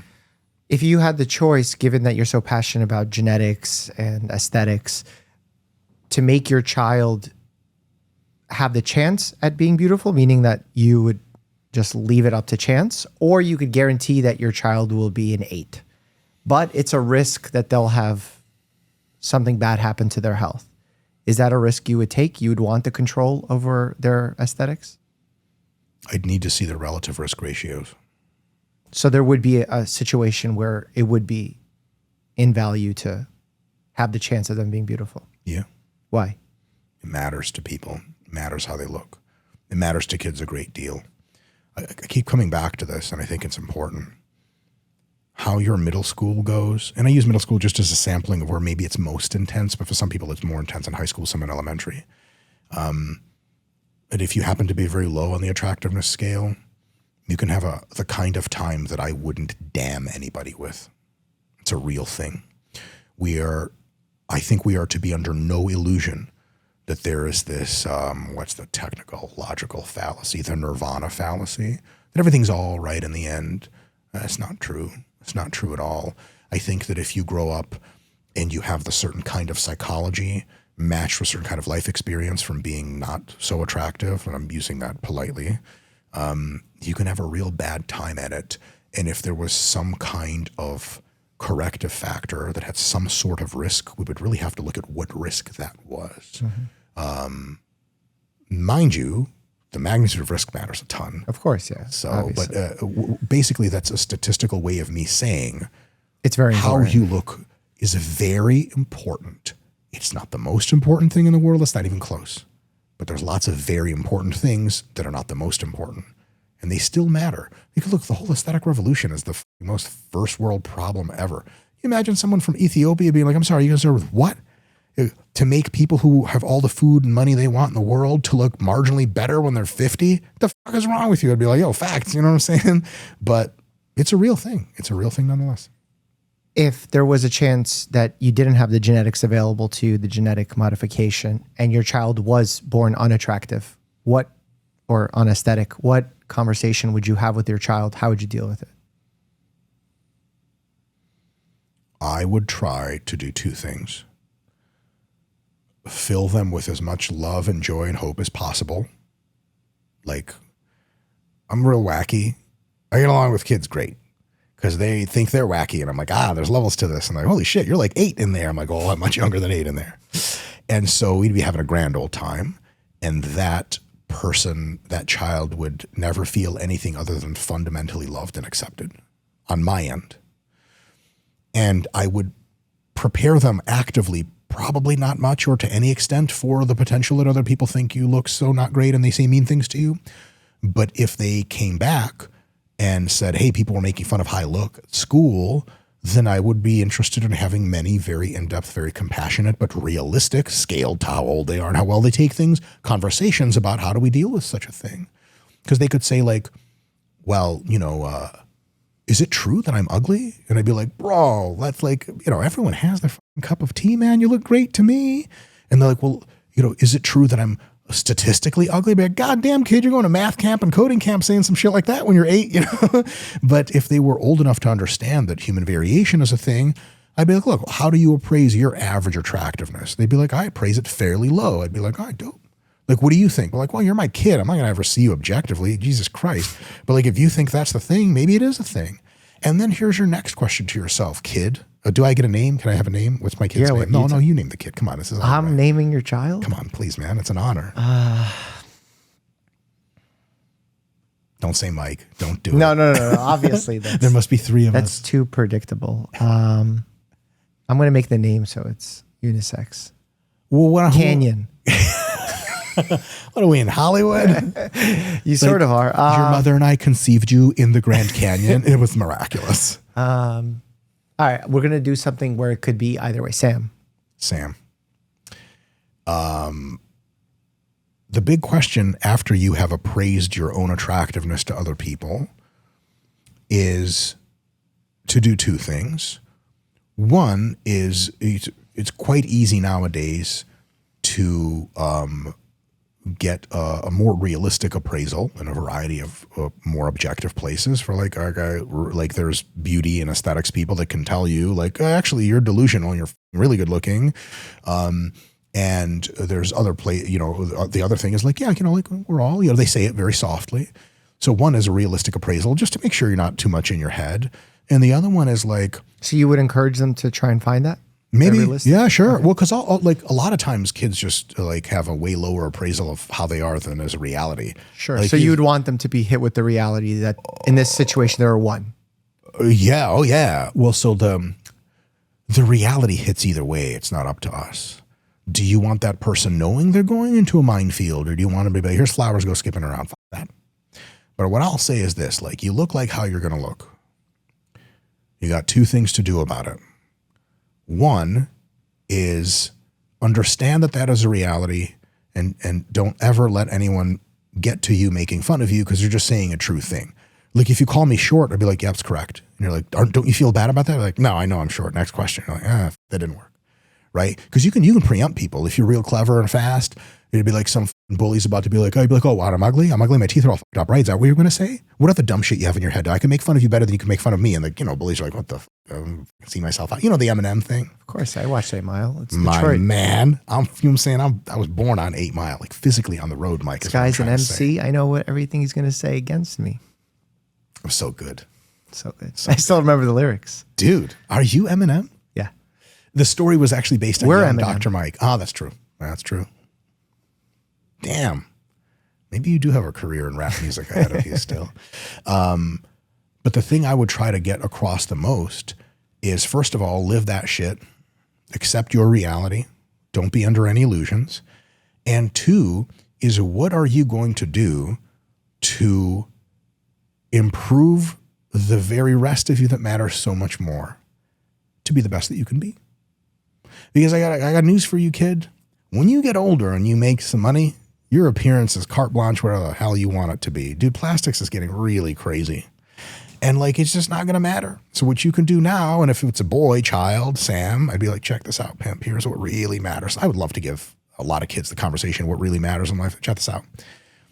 You're going to study real hard in school, because everyone that doesn't is a fucking idiot and for not doing it. And you are going to have Napoleonic plans for success. And you are going to exploit those plans. And you are going to be incredibly successful at something you love to do that consumes every waking hour of your day, and you're going to get really rich doing it. And then everything else you want is just a matter of buying the shit. And that's how life works. Because a lot of people are like, I'm in 7th grade and I'm having a bad time. And be like, guess what matters about 7th grade when you're grown up, other than your memories and trauma from it? Nothing. Nothing. It seems at the time it's the biggest thing in the world, but it just doesn't matter. And almost all the really cool fun you're going to have comes later in life anyway.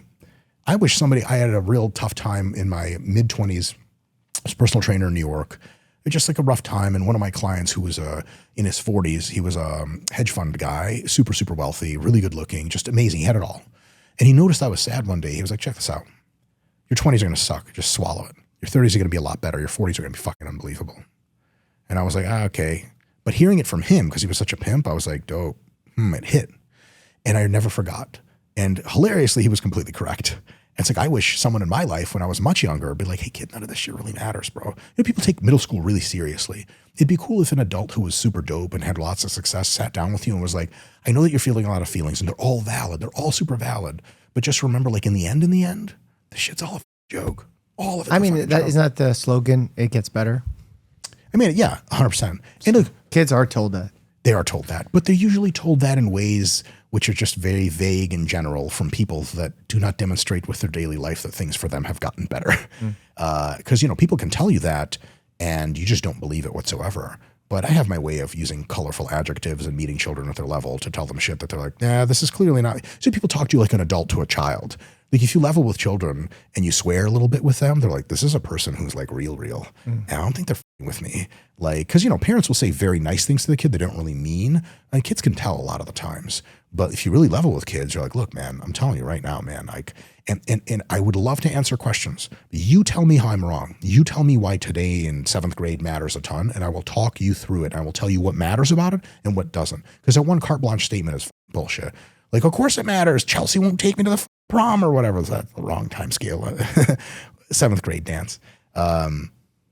Really communicating with humans is tough to begin with, but very valuable. So if I had kids, I would try to just be like as real of a person to them as possible and a super awesome teammate that's always on their side for their long-term view, and telling them like, look, whatever, like, did you expect to have all the best things all at once? Did you expect perfection was going to be the nature of your life? No. I dope. You got some good things. You got some bad things. Maximize the good things, accept the bad things until you can change them later.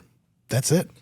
There's been some tabloid stories, magazine stories of teens, 13, 14 years old, getting plastic surgery. Would you recommend that for your child if they felt some kind of way about a part of their body? It's a great question. I'd be real careful about how I say this, otherwise I'll be getting a mail bomb. Why are you trying to destroy this podcast? A mail bomb? Do you want me to die in some other way that's more creative? Is that what you're saying? No. Okay. You're like, assassinations for the sniper rifle is so much easier. It's one thing to pat yourself on the back, as you probably should be doing, and calling yourself a good person, which you probably are, not you, royal you, that you accept kids for what they are and you don't want them bought into this Hollywood toxic plastic surgery bullshit. And it's super valid. But there's a part of it that is you pay zero cost of any of that shit, and you get to feel real nice about yourself that you prevented the kids from doing that. And it's usually the right answer. Because when you're a kid, your ability to appraise how bad of a time you're having, even that sucks. Things that seem like the end of the world to you today, tomorrow are like whatever.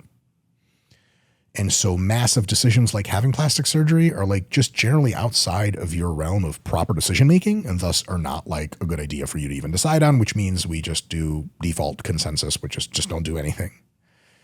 So that's real as shit. There's another side of that story. And that side starts to figure itself out depending on how bad it really is and the kind of childhood you want your kid to have.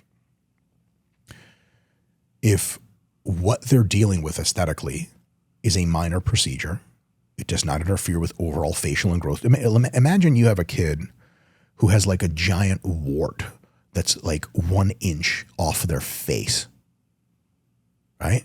Like protruding. Protruding. And it's a different color than the rest of their face. And they're 6. You gonna send them through school with that shit on their face? Well, I'm saying cosmetic surgery, not like medical deformity. Hold on a second. Yeah. Well, that's not really like the doctor. I mean, like totally a crooked nose versus a giant thing that's changing your face completely. Just to illustrate a point. To illustrate a point. Most people would take their total excision of plastic surgery as a consideration off the table when you're like, listen, the doctors are going to just ablate the thing. You just won't have it anymore. Now, you lose something there. You do. You lose the potential mental strength that you get from having to go through life with that freaky shit on your face. You gain something too, which is your childhood becomes like, I don't know, infinitely more happy because people aren't constantly telling you have something on your face. Where is it? Which side? Do you see this little thing right here on my ear? Sure. Yeah. When I was a kid, endlessly from almost all children, I heard about it day and night. Kids are ruthless in a way that adults, I think, just forget or have never experienced because they were born perfect like you. He's like, no, that was not a joke. I was born perfect. Oh, please continue. So on the extremes, we can see that there are reasons to do reconstructive surgery if the problem is insane enough that you're like, this kid's going to have a terrible time with this, and it doesn't hurt their growth trajectory or some shit like that. So if your crooked nose is off by just a little, then the answer is like, kid, you know what I'm saying? When you're 18, get that shit handled. You're good. You'll learn a lot of lessons and you'll big personality, get better. It's still not clear to me. People will say like, if you're beautiful, you don't have to develop a personality, but if you're ugly, you do. I actually have zero literature to confirm that. And mechanistically, I don't know how that adds up. It could very well be that people who are physically unattractive just have a worse time of everything. It's just worse. That could very well be. I'm not sure that it is, but it could be. And so, but you say, okay, it's a little deformity or whatever, kid, everyone's different. Fine, get out of here. Also, surgery's risky and, you know, your nose might be growing still and who knows. But if it is a significant enough deformity. I guess what's the line? Oh, it's nuanced. Oh, it's entirely individual dependent and it requires a lot of thought and a lot of consternation. 100%. So there's no, if I had a clear line, that'd be the first answer I'd give. But what I want to demonstrate with this answer here is that it is absolutely not a clear yes or no question. Should children be receiving plastic surgery for cosmetic benefits? Because the answer is absolutely not until you get to a kid's face that you're like, okay, yeah, for you, yes. And they're like, aren't you mangling that child? Be like, did you see them before the surgery? They were born mangled. And that's the thing, you know, cleft lips and stuff like that. Sure. Like that's or cosmetic. Scars. I mean, yeah. Well, think about this: a cleft lip. I meant something on the level of a love handle, like body surgery. I mean, on whatever level of deformity you deem love handles to be. For me, yeah. Oh hell no, no, that's icing on the cake. No, little kid, that doesn't. Are you nuts? No, hell, this is like my body pinning their ears fine. back. I don't know, something. I don't know what that is. Like kids have sometimes ears that come out and then they get them pinned back. It's a pretty small surgery, but people don't want to be teased for having ears that come out. So parents do it, or if they have an oblong nose or something. Yeah. I think that's in the conversation for totally reasonable stuff. What you don't want, I think, is for your 9-year-old to be like, I want to look like Kim Kardashian in her prime, and I want to look like that right now, and be like, oh boy, no. There's a difference also between attending to clear, obvious, I don't want to call them deformities, but irregularities that no one likes, almost no one likes, versus you look totally cool, but you want enhancement. As a young child, what you think enhancement should and would look like is already kind of out of your realm to even comprehend.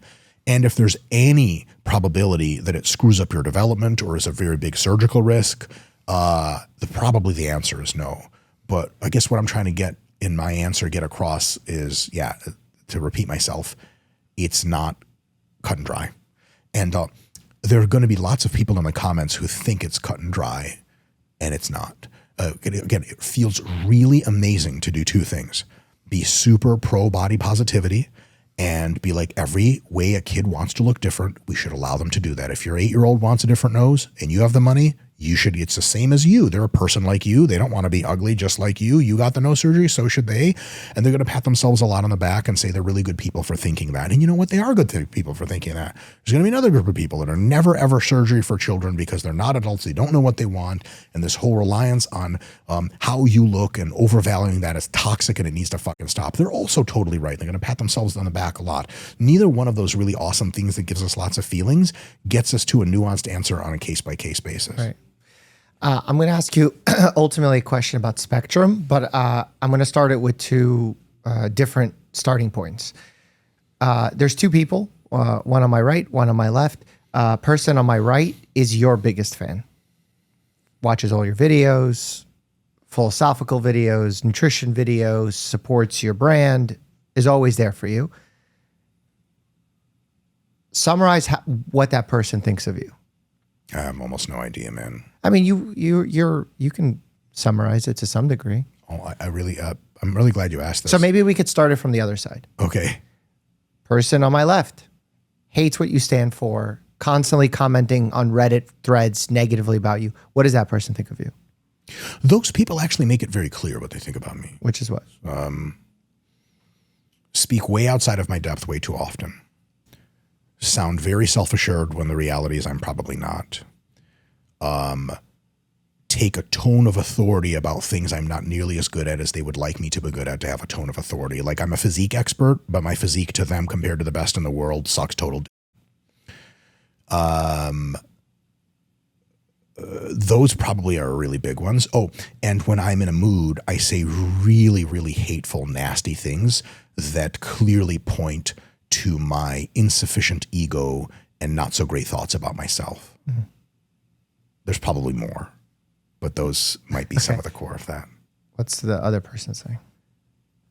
I love your shit. Why? No, that's what they say. But why? They almost never say. Come on, they do. They don't, Mike. So you don't read the you've only read this negative criticism. Yeah. No. So what I'm saying is positive feedback is almost always very general, and negative criticism is much more often highly specific. That's a reality. Here's another thing. I've met 0 people in real life, as far as I can tell, with a few exceptions, I guess, almost 0 people that are that person. Because in real life, no one ever talks to me that doesn't like me. They just don't. So when they talk to you in real life, what did they say positive to you? You're Dr. Mike. Yes. Dude, I love your shit. Thank you. Dude, I love your philosophy channel. I just think about that shit all the time. Dude, amazing. I love it. Can I take a picture? Yeah, you bet. I mean, that's a starting point. Yes. It's just not very content heavy. It's anything I tell point. you on that is ideas about myself that I like. It's not from real humans. Well, that's what I'm saying, to try and do it from someone else's standpoint. And then... Right, but that's just projection. Yeah, or your summary of what you feel objectively is said to you. What I'm saying is there's almost nothing said to me that has much substance on the positive side, but lots of substance on the negative side. So how would these two people argue? If the person on the left started saying all the negative criticism you said, how would this person defend you? Like in an ideal world? Or how do I think realistically they would defend me? Like if someone said something like, oh, speaks outside of his depth, says mean things when they get angry, what would this person counter to that be?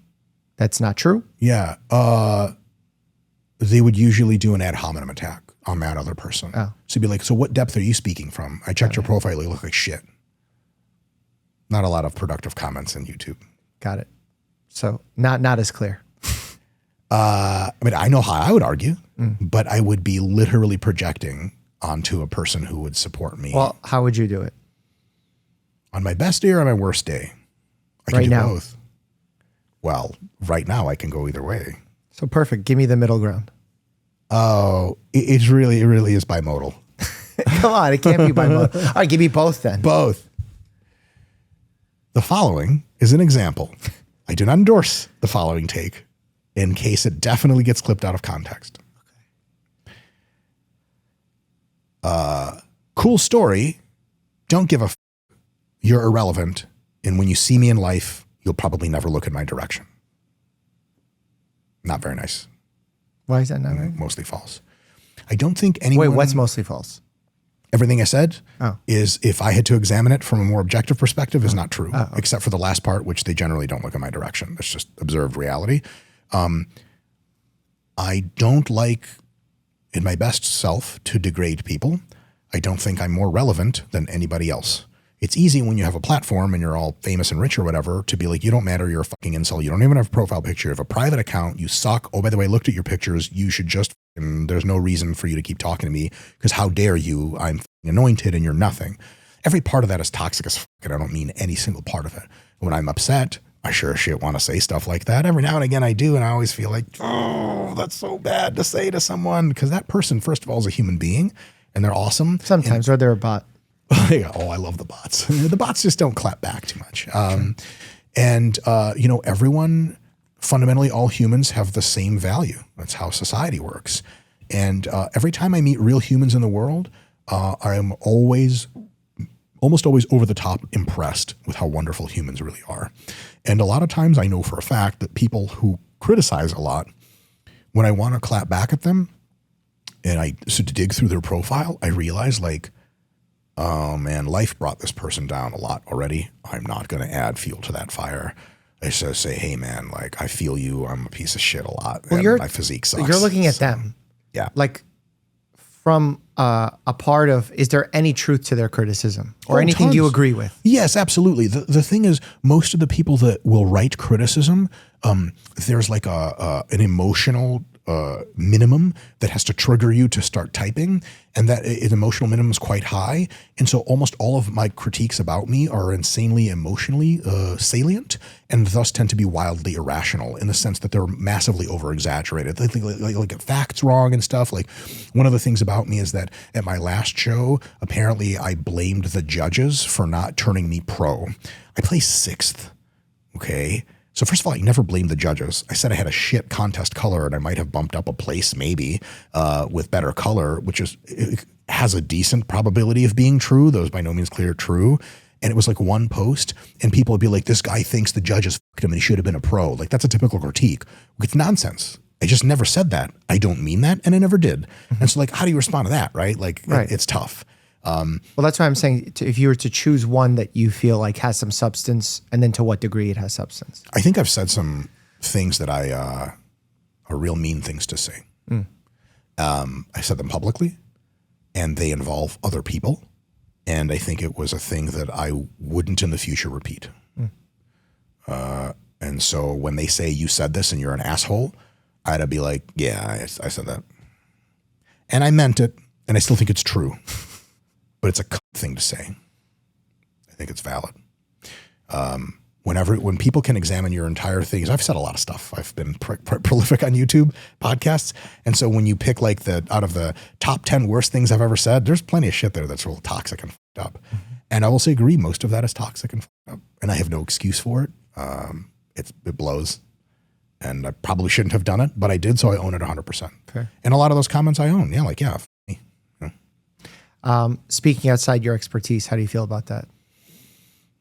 My first thing that popped into my mind to say was going to be one of those toxic comments. So we're getting better. It's good. Yeah. Yeah. I feel better already, Mike. Speaking my side. So I will often say things that are categorically false. I will often say things that are wild exaggerations. And I will often say things that are pretty true, but way lacking in nuance. And I don't catalog that and don't put that into the description. Those are all valid critiques. I absolutely do talk way too much shit outside of my expert area. I would say that's probably 10% of the shit I say that's outside of my technical expert area. And that's a lot of shit. And it's like some combination of wrong or fucked up or stupid or misleading. See, 90% of the shit I say that's outside of my expert area is most of the actual experts would be like, yep, that's 100% factual. Like, I'm trying to carry the torch for toxicology, even though I'm not a toxicologist, plural. And I think most toxicologists will take most of my takes on like artificial sweeteners and be like, this is, I think, God, somebody's saying this shit. There's just not a toxicologist as famous as me. Like, you're saying stuff a lot for other doctors, psychiatrists and stuff. I guarantee you all the shit you said about psychiatry earlier, tons of psychiatrists are like, that's right on. Thank God he's saying it. That's way outside of your expert area. And so I think my marginal utility to say truth in a way that many people can understand and is marginally more interesting than other people saying it is still worth the risk that I'll get it wrong sometimes. Nobody ever gets it right perfectly. And if you constrain yourself to only your expert area, I think it's wonderful. But I think if you expand out to other reasonable things, that you can do way more good than bad. And I think the trade-off is worth it. Interesting take. Where's the future? Where are we going? Like Subway or something, probably. Sure. Something healthy, but I mean, affordable. 5 years down the line. As far as aesthetics. Anything. Life. I mean, we talked a lot about books, kids, this, that. What else? Do you hear those incoming drums of my artificial superintelligence talk? No, for you. Oh, that's what I was talking about. You're going to do something with artificial intelligence? Oh, I always do. I talk to ChatGPT daily. What's coming for me? And I mean, I'm going to be competing in bodybuilding again, probably. It's going to be sweet.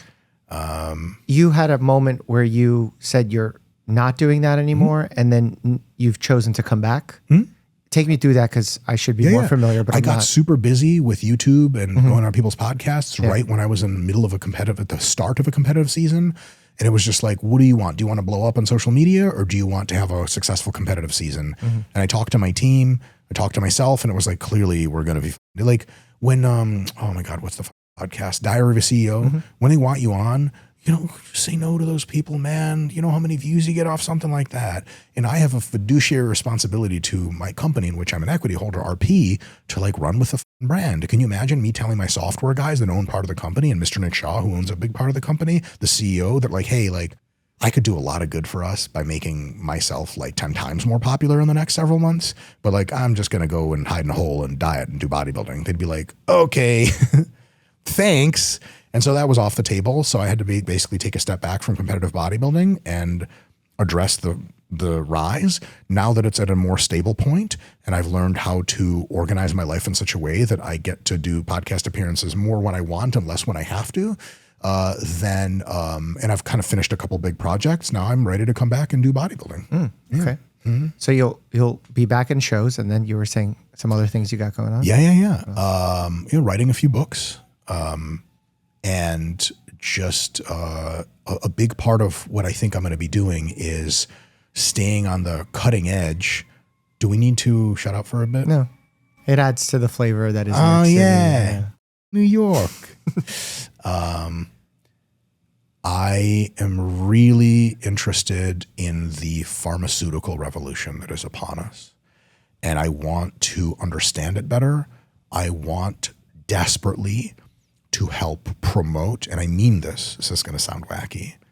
I want to promote the pharmaceutical industry and the mass social acceptance of using drugs to enhance every part of your life that you think they will as much as humanly possible. Are you a fan of Secretary Kennedy? I'm really into salt and pepper older guys. So that absolutely yes. Are you a fan of his health policies? The most popularized of his health policies need a bit more science in there. That's the nicest criticism. You're like, I'm trying to be nice now, right? Yeah. Man, it's Look the at new that. me, see? When did you become politically correct? Yeah. You were talking about mail bombs a second ago. Hey, Trump's sending people out of the country for forever. They're going to send me. Yeah, man. Like real talk. You wouldn't do well in an El Salvadorian prison. Or real. God, I mean, no one has knives, right? No, they probably all have knives. And now you don't have the extra padding from the love handle to protect you. That's right. I'm Dr. Mike from YouTube. It's like crickets. I'm like, soy Dr. Mike and YouTube. They're like, Miguel. still crickets. I'm like, Miguel. El Doctor. Secretary Kennedy. Where is Dr. Oz in government at this point? He's head of CMS. Dope. Center for Medicaid. I come from two perspectives on this. One is you and I are like relevant enough now that Secretary Kennedy may hear this. His staffers may hear this. Yeah.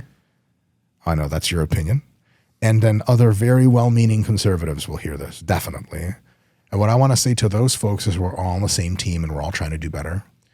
And I think that Secretary Kennedy's way of approaching better is in many ways awesome. His interest in getting Americans more healthy and more active and more into fitness, his interest in supporting like testosterone replacement therapy and shit like that is, I think, wonderful. But there are other ways in which we disagree radically, and I would love to have that logical conversation with anyone who wants to listen. And so that's that take. The other take is I want to raise the sword and flag of science and scream at the top of my lungs what the f*** is going on. That's probably not the most productive thing to do, but it's a real thing. And so mostly is I watch you debate folks like that on your show, and I watch with my wife from my living room, like, get them, Mike, get these mother. Well, because, you say a statement like, I support RFK's idea of getting people moving again, focusing on nutrition, all that stuff. But like, in reality, those are his talking points, and that's it. He's not actually doing any of the things to get people to eat healthier. Changing the sugar component in soda is not a win. It's still sugar. I have a script for a video that's coming out in a few weeks. It's going to be like just that. Yeah. Cutting research in nutrition within the NIH is doing the opposite of those things that it seems like people get on board with his messaging. He just fired or had the person retire. Kevin Hall's a legend. Yeah. Kevin Hall invented metabolism. I mean, I basically called him the other day in an interview, the Michael Jordan of metabolism research. Like I said. And he was just my last guest or 2 guests ago. He sat here? Mm-hmm.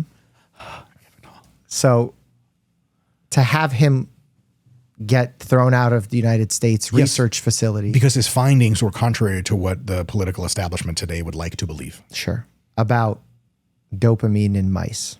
Well, basically it was like, what was it? I barely remember. It's like, actually like, you can't say food addiction because it's not really addiction. It wasn't even that far because he doesn't make grand statements from his research. I think he's more honest about what the findings are and speaks only to the findings and what future potential questions could be made. Totally. And in his research for specifically that one where they were trying to censor it or change what he was saying to news outlets was they thought food could be addictive due to certain neurotransmitters being released upon eating the food. Much in the same way, certain neurotransmitters are released when given ecstasy, cocaine, etc. Miami. Why is Miami linked to that? That's where you do ecstasy and cocaine, Mike. Who's you? Royal you. Royal. People of money and power. The royal. Well, Trump's definitely never done both of those in Miami, I'm sure. You're going to get canceled. We all did some fun drugs. No change. Yeah. No, like change, meaning that like the neurotransmitters were equal in both groups. They couldn't even measure on average any release of the neurotransmitter in food. So like the model needs to change. Yeah. Our next test has to be different. Our mantra has to change. We need to insert more skepticism in the idea that food is addictive the same way that cocaine is. So they didn't like that, and they started saying, "Oh, it's a small study; it's a worthless study." And Kevin Hall was like, "Fuck that." Yeah. That's part of so far as I can tell, at least some part of Kennedy's plan. That plan, politics is a trippy thing, and one of the things that's very common in politics that does a gigantic disservice to actual real humans is the attempt by people from all parties, unfortunately, not all, but at least the 2 major parties in the United States, a massive attempt to make it so that the individual en masse cannot be blamed for the outcomes that they have. And so typically Republicans, to my liking, are really big on individual responsibility, whereas people on the political left, typically it's all society, you can't ever have done anything wrong as a person, which again is half true and it's really dope, coming from a great place, wrong in a really big way because sometimes it is just you f***ing up. And what's been really unfortunate to notice is that I don't want to say Republicans, I guess, or people who are more conservative leaning, whatever the fuck. Secretary Kennedy's also a Democrat. So I know. And so is technically Trump. That's why I'm having trouble with these terms, right? So people currently in power are people part of the Maha movement, is that they're going for the same other things caused this problem and not you. I've been big on countering this to some extent, and I'll give a quick sort of briefing. They're trying to say it's addictive. Junk food is addictive. They're trying, and addiction implies a loss of control, which is true. They're trying to say that there's all these additives in foods, and that's what's bad for you. It's the seed oils. It's the high fructose corn syrup. It's the if you replace these, just make these little chemical changes, you're going to be able to just get way healthier. It wasn't ever your fault. It's the system's fault. It's Food Corp's fault. And the reality is, and I've said this a few times, junk food tastes really f***ing good and you can't stop eating it.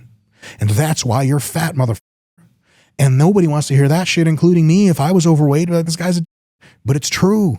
And politicians usually don't say really true, nasty things that are not going to get them elected because everyone's like, oh, way to alienate everything. But can you imagine going to some ethnic or racial or gender or body composition group and being like, you're the problem. Oh my God, good luck getting elected ever. You don't want to tell people they're the problem. You want to say it's other things and I'm going to fix them. I'm the politician. I'm going to come and clean it up. You're good. You've been doing everything right. Food agro-business has done you wrong. When the reality is, that like meme is like, here's the enemy and it's just a picture of you. You're like, oh shit, that is me. That's real truth, much closer to the truth than that other stuff. And so on the one hand, it's easy for me to say, hey, Kennedy, like just say it for what it is, man. Americans just eat a ton of junk food because it's really tasty. Let's treat that problem seriously and not try to look for boogeymen because there are none or few and they don't account for much of the variance. It's easy for me to say, But like, I don't know who Kennedy is as a human. I don't know how politics work in real life. You know, all sorts of illusions about how you're going to do things. And as soon as, to quote my favorite Thomas Sowell, the proximate job, sometimes the ultimate job of almost every politician is one thing: re-election, period. And if that's not your proximate or ultimate job, you just don't exist in the ecosystem long enough to matter. And so, you know, if he wants to get reelected or get a bit higher position of power, no doubt, I'm sure he's interested in a presidential bid at some point. Blaming people for their problems is going to land really poorly. And if he can say, oh, I did these great things and made us healthier in a way that didn't really matter, I don't know the kind of person he is in real life, what he cares, does he know? I also don't know what he knows. There's one thing have had some interactions with politicians lately. And I can tell you, they're people like you and me, bro, and they don't have all the answers. They're smart. They're not that smart. Like, they're not some kind of super, like, they're not like Elon or whatever.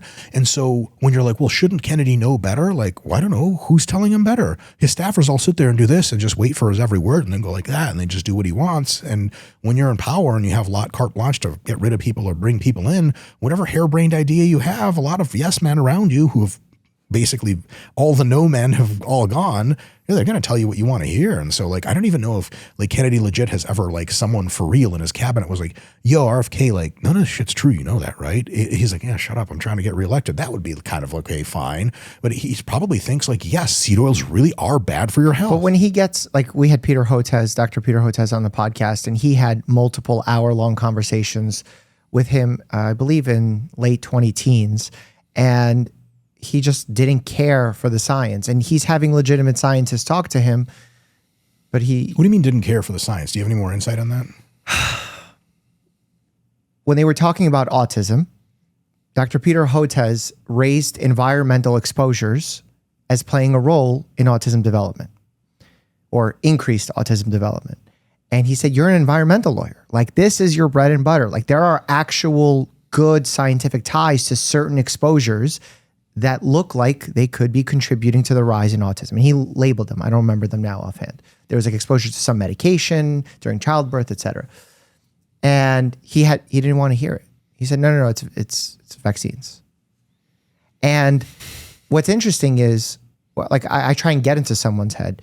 In mid-20-teens, Secretary Kennedy, RFK Jr. at the time, was writing books that it was the mercury component in vaccines as the driver of autism. But they were, the ingredient that he labels mercury, thimerosal, it was removed from almost the entire childhood vaccination schedule in the year 2000. Yeah, I mean, that's like a simple fact that, like, everyone tells him. A lot of people don't know simple And facts. he said, yeah, but it's still present in multi-dose flu vials.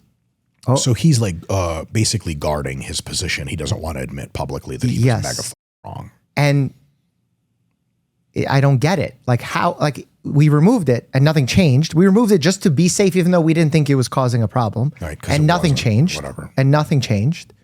And yet he's still saying that it has some negative impact. Yeah.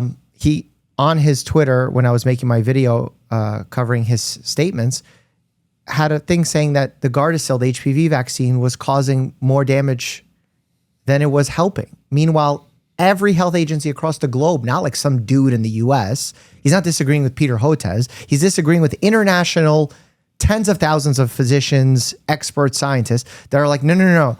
You are factually wrong. Here's studies. Here's what we did. Here's how we tested it. We want the best for our people. And he's like, no. Yeah. I said different. Yeah. But like, how do you get that?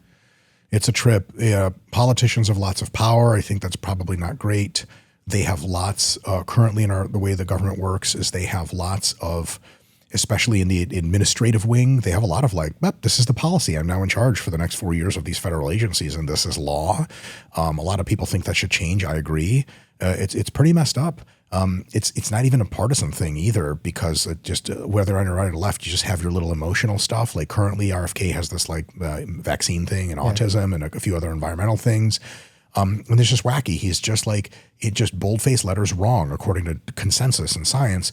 The same can be said, unfortunately, for various people on the conservative party, but just to keep it nice and fair, on the political left. Alexandra Ocasio-Cortez has a few views on economics that would just, if she answered like that on a test back in her schooling, she would have failed the test.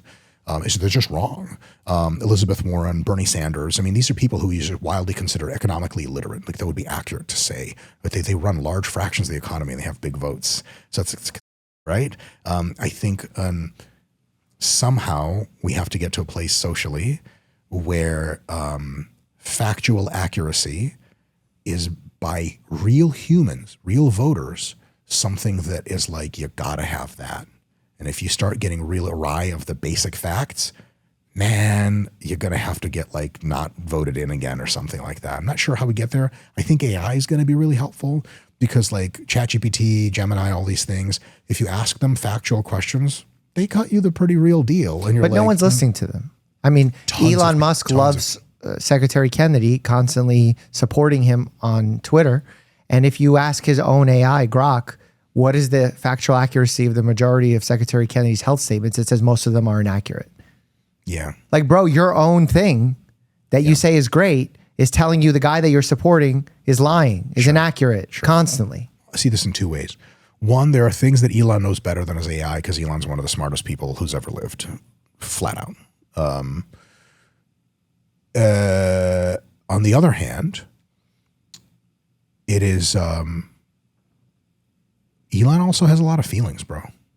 We all do. You've seen his Twitter feed, right? Yeah. And so people just like have their shit that they feel like, and they're going to bat for it. The other thing is this, and I've wondered whether or not I wanted to say this publicly, but I suppose like anyone can really think it. I don't think it's going to cause some kind of mass movement or whatever. But when you enter into the world of politics, you have to start thinking, at least consider thinking in a Machiavellian way. And that means that things you say and the people you support can be for kind of functional reasons, for a grand strategy. You're going to say a lot of shit that's wrong on the way, and you're going to know it's wrong, but you're going to swallow it, and you're going to tip your hat anyway to that person because they're in charge. For example, very many people who are tech billionaires, either the smartest people on the planet, they are, at least for a time and still to some extent, super pro-Trump.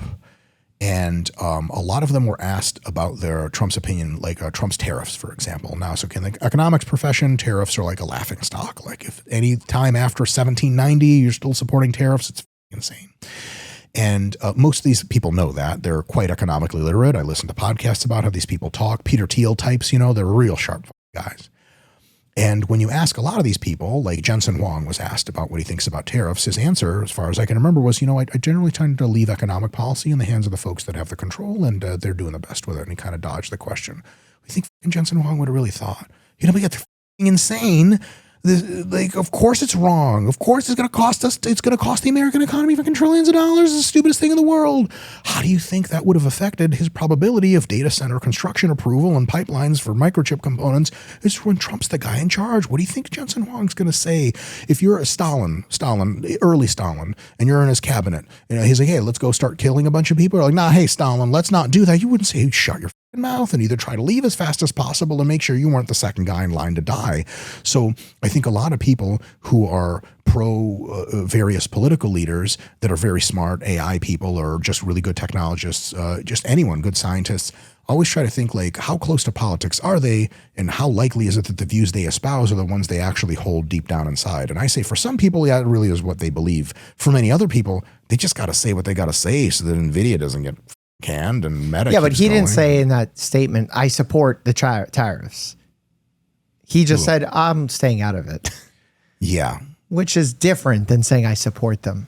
For sure. Which is what Elon's doing with RFK. For sure. No, so Elon also, to his credit, has had a huge rift with Trump because he was like, the big, beautiful bill can't be a cogent concept. Because his breaking point was the budget, the deficit. That was his thing that he was focused on. But up until... So I can almost promise you that if you got Elon in a box and you were like, hey, we solved everything. ASI is here, magical, perfect. The world is awesome. Mars is colonized. How did you really feel about all these things back in the day? I can almost guarantee you'd be like, yeah, of course I thought various political leaders were completely insane people, vastly out of their depth. But you got to play the game. You got to play the cards as they're dealt. So when we're talking about individuals who say or don't say various things, it's easy for us to say because we're not in politics. When you're in politics remotely and when the success of the entire so for example, Trump, with the situation, the political stuff with AI that he just did, was probably, I would say, if I had to catalog it, I'm no historian, one of the most important decisions ever made in the world, and definitely in the free world, definitely in the United States, and it made it in the right way. So for all of Trump's maladies, his pro-AI stance, really empowering and deregulating AI in the United States, might have just like preempted or won us World War III against China.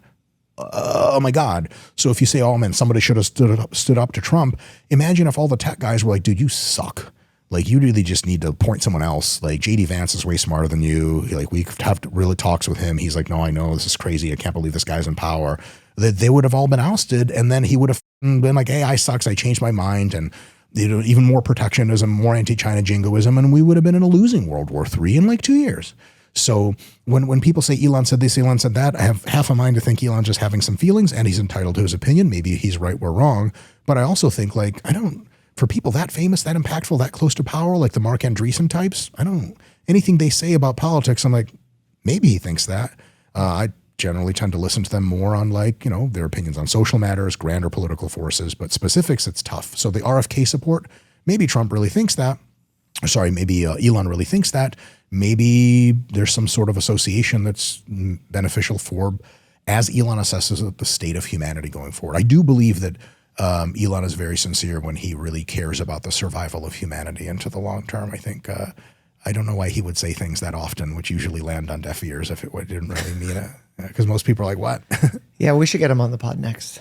It'd be tough. Is it tough? You're famous. You could do something like that. Or maybe both of us. If you get Elon on the pod, tell him I'm a massive fan and I said hello. And he's going to be like, who's that? Like that? No, like that. Well, in a way, like, oh, come on, I can make these jokes. I got, so many jokes about that, man. I'll just say, he said hi. Just like that. Mm-hmm. With a more extended arm. Deal. And so one of these, like, He's an interesting character for sure. I think we covered a lot of topics. Too many, as usual. Too many? I think most of your viewers by this point are either asleep or have unsubscribed. I don't know. I think a lot of people enjoy your conversations, for better or worse. For worse. Well, thank you for your time. Hope you had fun. Always fun, Mike. Thank you for having me on. And once again, I will say I absolutely appreciate the fact that you basically grill everyone on your show, because you seem like a very pleasant guy and you really are. But when you're in the hot seat, it really is the hot seat. And I love it. I love it. I love it. I love being grilled. Well, it's like it's curiosity. Maybe it's curiosity. Jewish curiosity that, like my wife will be like, she'll be hanging out with some of our Jewish friends and she's like, they just debate each other all the time. I'm like, that's what we do. Like, a lot of people are into that. Well, I love it. I feel like that's how you fine tune ideas, through discourse and debates. 100%. Cool. Thank you, sir. Thank you so much. Speaking of beauty standards, I interviewed Hannah Brown, the former bachelorette, and learned about the ridiculous things she's had to deal with in her career while on reality television. Click here for that interview, and as always, stay happy and healthy.